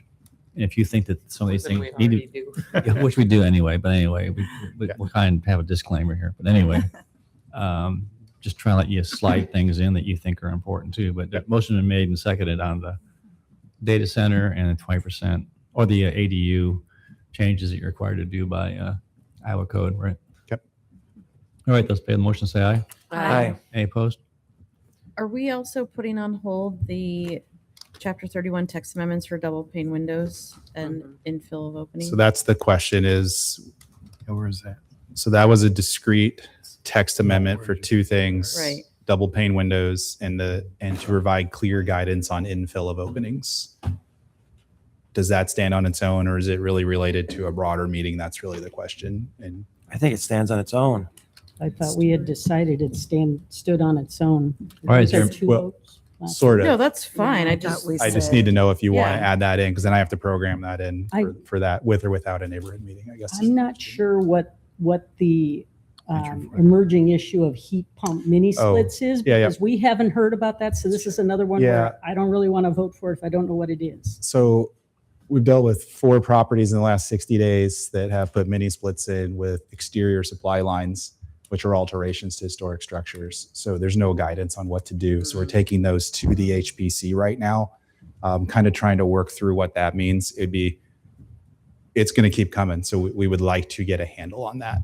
We don't think it'd be very helpful to know exactly what to tell someone is acceptable or not. Can you explain what those who may not know, what is a mini split and what's the so what's happening is they're putting a piece of equipment on the ground that looks like an air conditioner, but then the supply lines of that heat pump, that air source heat pump, are then using supply lines from that and then externally transmitting the conditioning up to another unit on another floor. So instead of it being internal on a new home, the old homes don't necessarily have vents, so then it's cheaper and easier to run it exterior versus interior. So it's like two lines, one like an outside air conditioning unit, only got it on the outside of the wall exposed, Yep. and going up one floor or two floors or whatever. So it counts as an alteration. That's clear.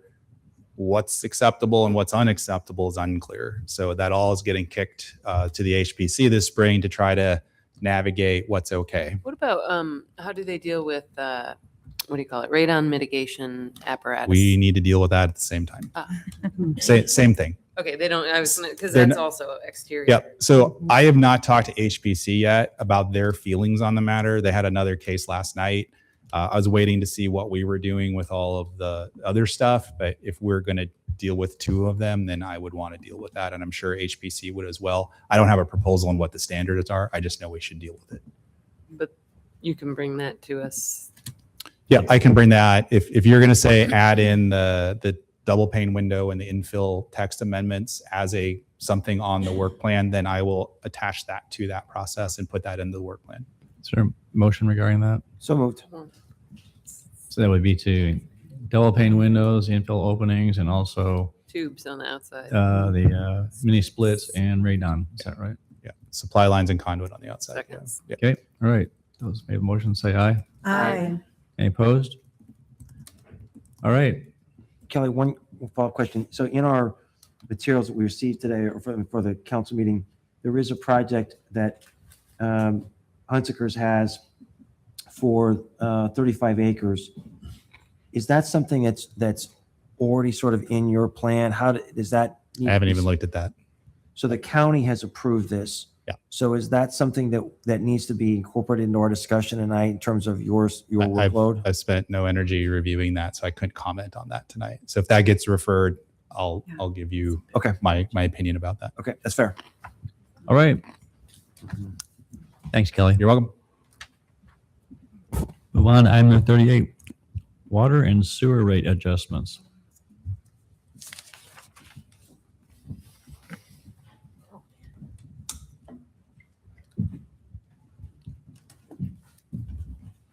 John Dunn, Water and Pollution Control Director, approaches the staff table.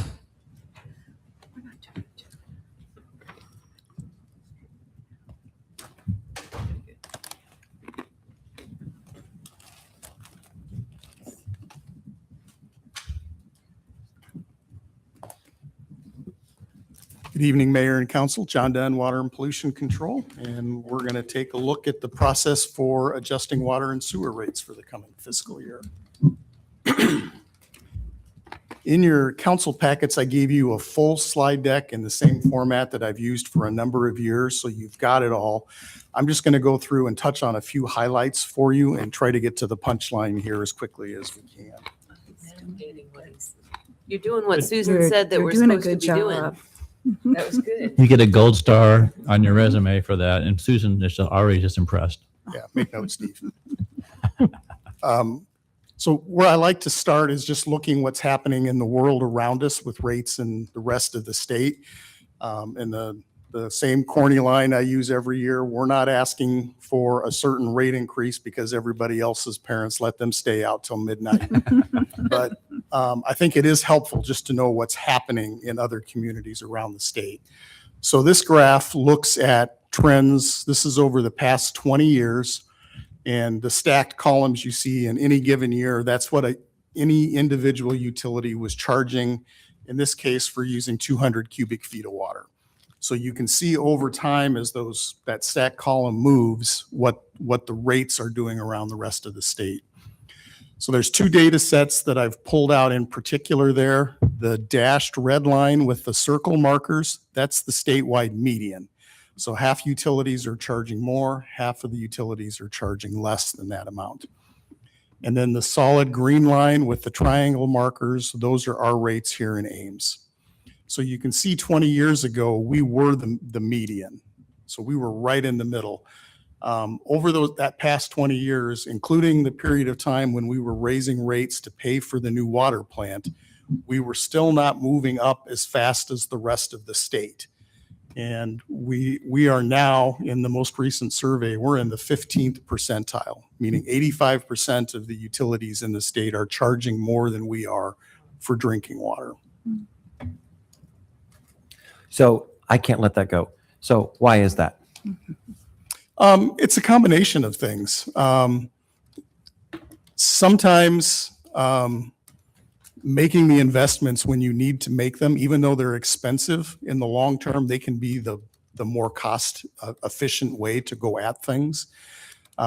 We've had a long history of getting infrastructure, and we look proactively. When you tour the water plant, you see something that's not throwaway infrastructure. That plant is going to be the home of drinking water in Ames for 100 years. And that type of forethought, I think, is what really helps us out. Well, certainly we commend you for the achievement. I mean, that's quite a statement for any community to have that kind of bragging right. So well done. Yeah, and especially having a facility that's honestly the envy of a lot of our peers around the state too. Well, and it dropped, you said, from 19% to even in the 4%, last year, 4% in 1 year. So here's the analogous plot for sewer rates, and you see a very similar story there. We are now sitting at the 19th percentile in sewer rates statewide. Who's up at the top?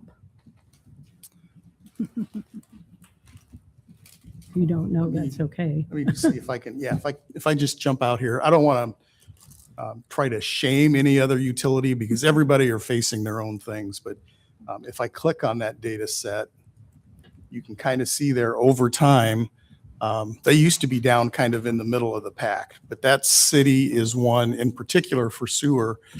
They had combined sewers, and they were under an order by the DNR to separate the storm sewer from the sanitary sewers to eliminate sanitary sewer overflow issues. And that's really what drove their rates there.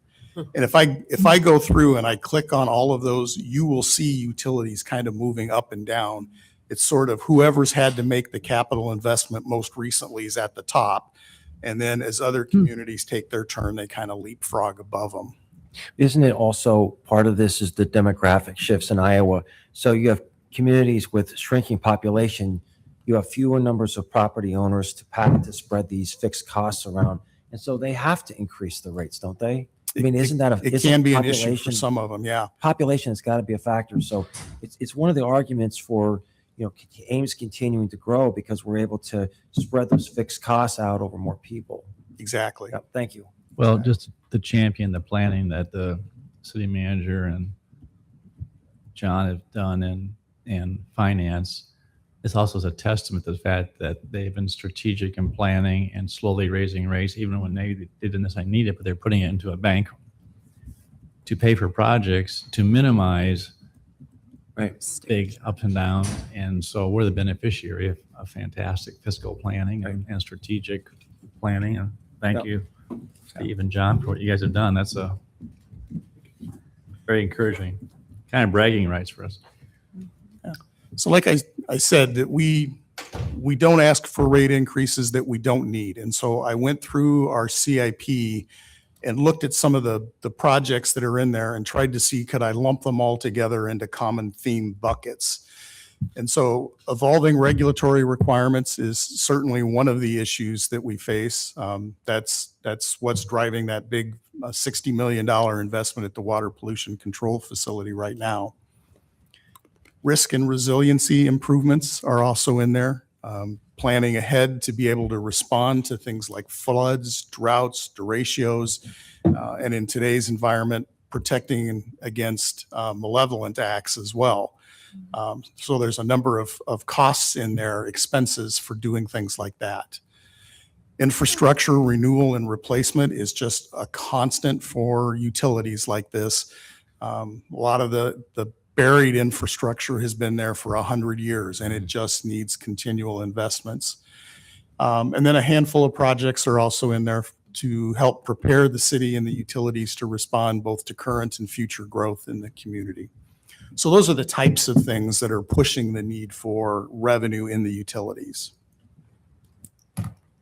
So as we start looking at the fund balances each year, we've got a model that we use, and what you see in this graph, that solid kind of purple or magenta bar, that's the ending balance in the water fund based on our anticipated operating and capital expenses over the next 10 years. And really the goal in the rate model is not just to keep the balance above zero, but it's to fill that yellow box, which indicates the target operating reserve. So we've been slowly increasing that reserve, building towards a 25% operating reserve of our operating expenses. And so you can see over 10 years, if we do nothing in the water fund, we will be at a significant deficit. And this is a great place to illustrate the point the mayor just made. It's the value of looking ahead 10 years as we look at rates, because if I cut off those 5 years that are furthest in the future, everything is full. The balance is above zero. We've got the target operating reserve, but you can see what happens if we don't take action now. And by planning ahead, we can do small increases on a frequent basis as opposed to suddenly have to shock ratepayers with a 25, 35, 45% increase at one time. So similar picture in the sewer fund, similar story there, looking ahead 10 years. And so as we work on these each year, I put together my own models. Corey and the finance folks do a separate independent model. We get together, compare notes, make sure that we think that we're looking at the same story moving ahead. And when we did that this year, we came up with this as an anticipated pattern of rate increases over the next 10 years. This was a super easy slide to prepare because I copied from last year because the projections matched what we estimated last year. We're still on track for that. And I think it's important to point out here that the rate models, we build in an assumption of a 3.5% inflation per year. So where you're seeing 3.5% in the water fund per year, that's just keeping up with inflationary pressure. That's all those rate increases are doing. If inflation magically becomes zero for 10 years, then the rate increases needed in the water fund would likely become zero over 10 years. Sewer fund, we're a little above that inflationary rate, and that has to do with the expenses for the nutrient reduction project. And I'll make another comment about that in just a second. But here now is the water fund looking ahead 10 years at 3.5% per year. And you see all the way out for 10 years, we are meeting those targets. Sewer fund, here is exactly what the mayor said. We had a balance at the start of that project. We're slowly pulling that balance down. At the same time, we're bringing rates up. And right around year 8 or 9 there, we're going to get those back in balance. You can actually, if you look really close, you might see in those 2 years, we don't quite fill the target operating reserve. But year 10, we're right back up there. And that's really part of the purpose of an operating reserve, is to help balance those year-to-year fluctuations. Can we stay on that for a second, John? Absolutely. So I just want to test your premise a little bit on the model. So this is making certain presumptions about residential growth, I assume, right? There is a small modest, I think like a 0.5% per year assumption built into it. But if there was a major water user that came into the community, and think of like a Daisy in Boone. I don't know off the top of my head, but it's just they use a substantial amount of water per day. I would presume so, yeah. So if there was the introduction of that, how would that impact the model? Is it such that that development would be required to pay for the increase in infrastructure costs, or would those costs be socialized and spread out over the community? That would be a policy decision we'd bring to you when in that specific case, we would tell you this is what the dollar amount is needed to create the infrastructure to serve that customer.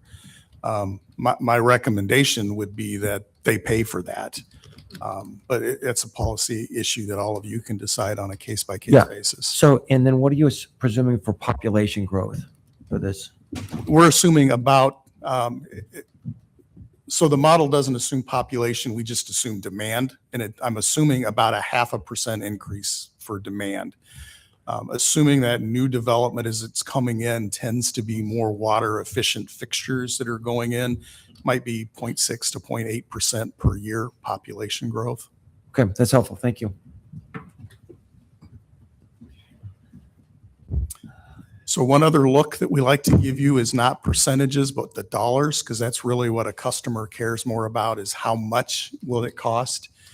And so this is a typical residential customer using 600 kilowatt hours of energy and 600 cubic feet per month of water. And we're showing the cumulative effect of the 3.5% water, 5.5% sewer, and also a planned 1.5% electric that would come in the November timeframe. And you can see if you look at all of those, the net impact on a customer's bill is about 3.8%. So given that we've been in an environment where inflation is kind of running in that 3.5% to 4%, I think we're kind of locked in with pretty much inflationary pressure is what we're looking at right now.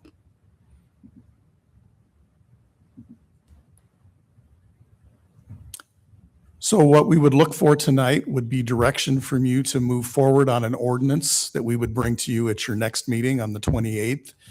And our recommendation is that that ordinance adjust water rates by 3.5%, sewer rates by 5.5%, all across the board increases, and that they be effective for bills that are due on or after July 1. And just to highlight the timeline here, first reading on the 28th, second and third reading and adoption in May. That's, I think, philosophically important because that way the rates are adopted before customers start using water in June that they will have to pay at the higher rate in July. Any questions for John? All right, entertain motion. I'd move we direct staff to prepare an ordinance enacting a 3.5% increase in water rates and a 5.5% increase in sewer rates effective July 1st, 2026. Second. Moved and seconded. Those in favor of the motion, please say aye. Aye. Any opposed? Carried.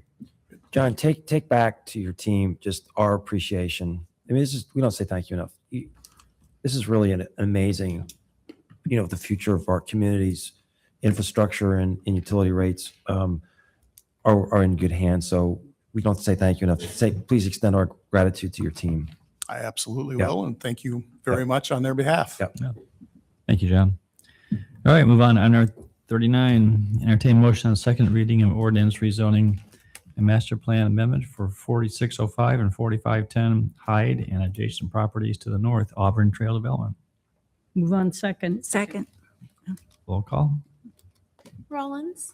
Aye. Petey Hansen. Aye. Barton. Aye. Fetcher. Aye. Junk. Aye. Corriere. Aye. Entertain motion on second reading of zoning text amendment, creating a new zoning district overlay, West University Pedestrian Enhancement District, related to density, parking, and design requirements to be applied between Sheldon and Highland and Lincoln Way and Oakland. Move on second. Second. Roll call. Petey Hansen. Aye. Garten. Aye. Fetcher. Aye. Junk. Aye. Corriere. Aye. Rollins. Aye. And item 41, entertain motion on third reading and adoption of ordinance number 4590, rezoning property located at 1323 Northwestern Avenue from residential low density to government airport district with a master plan. Entertain motion resolution adopting the master plan and rezoning agreement at 1323 Northwestern Avenue. 1/3. Second. Roll call. Garten. Aye. Fetcher. Aye. Junk. Aye. Corriere. Aye. Rollins. Aye. Petey Hansen. Aye. And a motion on the third reading of rezoning the property located at 1323 Northwestern from RL to SGA with a master plan. Move on third. Second. Roll call. Betcher, Aye. Junk, Aye. Corriere, Aye. Rollins, Aye. Feedy Hansen, Aye. Garten. Aye. Entertain motion on third reading and adoption of ordinance number 4591, revising municipal code chapters 10, 17, 21, 22, 27 relating to licenses and permits issued by the office of the city clerk, adopting amended appendix D. Move on third. Second. Roll call. Junk, Aye. Corriere, Aye. Rollins, Aye. Feedy Hansen, Aye. Garten. Aye. Betcher. Aye. And entertain motion on third reading and adoption of ordinance number 4592 to amend the municipal code of the City of Ames, Iowa by enacting a new section 24.21 thereof for the purpose of creating tax increment financing district within the downtown reinvestment district urban renewal area. Move on third. Second. Roll call. Corriere, Aye. Rollins, Aye. Feedy Hansen, Aye. Garten. Aye. Betcher, Aye. Junk. Aye. Thank you. All right, we'll move on to disposition of communications to council. There are 9 items. The first is from Quick Trip, Quick Star Business, Feeling Point request letter referred to. Tim mentioned this earlier up in the, no, you didn't. I'm sorry. This is a different one. This is Friedrich's property up there on the corner of Cameron School Road and George Washington Carver. I'd move we get a memo from staff. Second. Those in favor of the motion, please say aye. Aye. Any opposed? Nay. Motion carried. Second was proposal to prohibit parking and cul-de-sac turnarounds. An email from Aaron Rodriguez. Is there any interest in a memo or not? I would move we get a memo. Is there a second? I'll second. Any discussion? What department would do this? Is this a planning referral? Wouldn't this be? No, this would probably be Public Works. Those in Well, favor- it might have, well, it's mostly Public Works. those in favor of the motion say aye. Aye. Any opposed? Nay. Motion carried. Next is the email from the Ames ACAT Energy Working Group, I think supporting the airport property solar array. I don't think you need any action on this. They're giving your opinion. We're gonna have to report back whether we believe we can move ahead with the project or not. Hopefully next week we'll be in a better status. We'll give you a better status on what we think about the project. So that's already coming to us? Well, yes, might not be in support of us solar, but we got to report on it, I think. That's going to be at the workshop. Workshop next Tuesday. Next Tuesday night. Hopefully we'll have an answer for you. Next email from Kirk Youngberg regarding a parking spot at 218 Main Street. Move we refer to staff for a memo. Second. Okay, those in favor say aye. Aye. Any opposed? Carried. Next is email from Mark just to take under advisement. Next is the email regarding Ontario and Shoal Road development. Already talked about this, how that'll be handled during rezoning, right? Yep. Yeah. She's No action at this time. Take under advisement. Next is the from Chuck Wickelblatt, Hunziker, regarding the farm around northwest of Ames. Right, want a memo on this? Move for memo. Second. Those in favor say aye. Aye. Opposed? Carried. And then we have Luke Jensen regarding the topic of discussion for the Burnett site referral. Move for a memo. Second. All right, those in favor say aye. Aye. Any opposed? And then last is a request to amend development agreement incentive for Ansley. This is a memo from Kelly. Move we place on a future agenda. Second. Okay, those in favor say aye. Aye. Opposed? Carried. All right, reports of governing bodies from agencies, boards, and commissions. Discover Ames Airport. We meet Thursday. Ames Regional Economic Alliance. I don't think there's been one other than that ag breakfast. Right. Yeah, and we report reported on that. Okay. so, yeah. Story County Emergency Management Agency meets tomorrow night for their quarterly meeting. Anything from transit? We meet on Thursday. Very good. Council comments. Gloria. No comments tonight. All right. Rach. Nothing tonight. Amber. Nothing for me. Nothing tonight. Just a couple things from public forum that I wanted to touch on. One was the individual who was experiencing homelessness and hadn't been satisfied with the bridge home. If anyone is watching at home or knows someone who is in that situation, we do have HOST, which is the homelessness outreach services team that goes around, and they can be found at the Romero House on Thursdays. They can be found at the public library too throughout the week. And they can help folks get connected with services that are out there. So whether or not it's the bridge home, I think that team is doing a really great job helping to coordinate services and get service providers talking and really making an impact in the community. So I'm really so proud of what HOST is doing, but just wanted to let everyone know that they are out there. They're trying to help. So if folks know people who are in that situation, to try to connect them with HOST for more information. That's all for me. Thank you. Tim. Good meeting tonight. We moved a lot of projects forward that say that Ames is open for business and we're going to build some housing. So it was a good night for that. I wanted to congratulate the army of people who were responsible for the Luke Combs concert. We brought 60,000 people into our community for a concert, and just an amazing event. And congratulations to them. And it's great for our hotels, our restaurants, the whole community. And for many people, this is their first opportunity to see Ames. So great event. All right. Entertain motion to adjourn. Move to adjourn. Second. Mayor, say aye. Aye. We're adjourned. Thank you.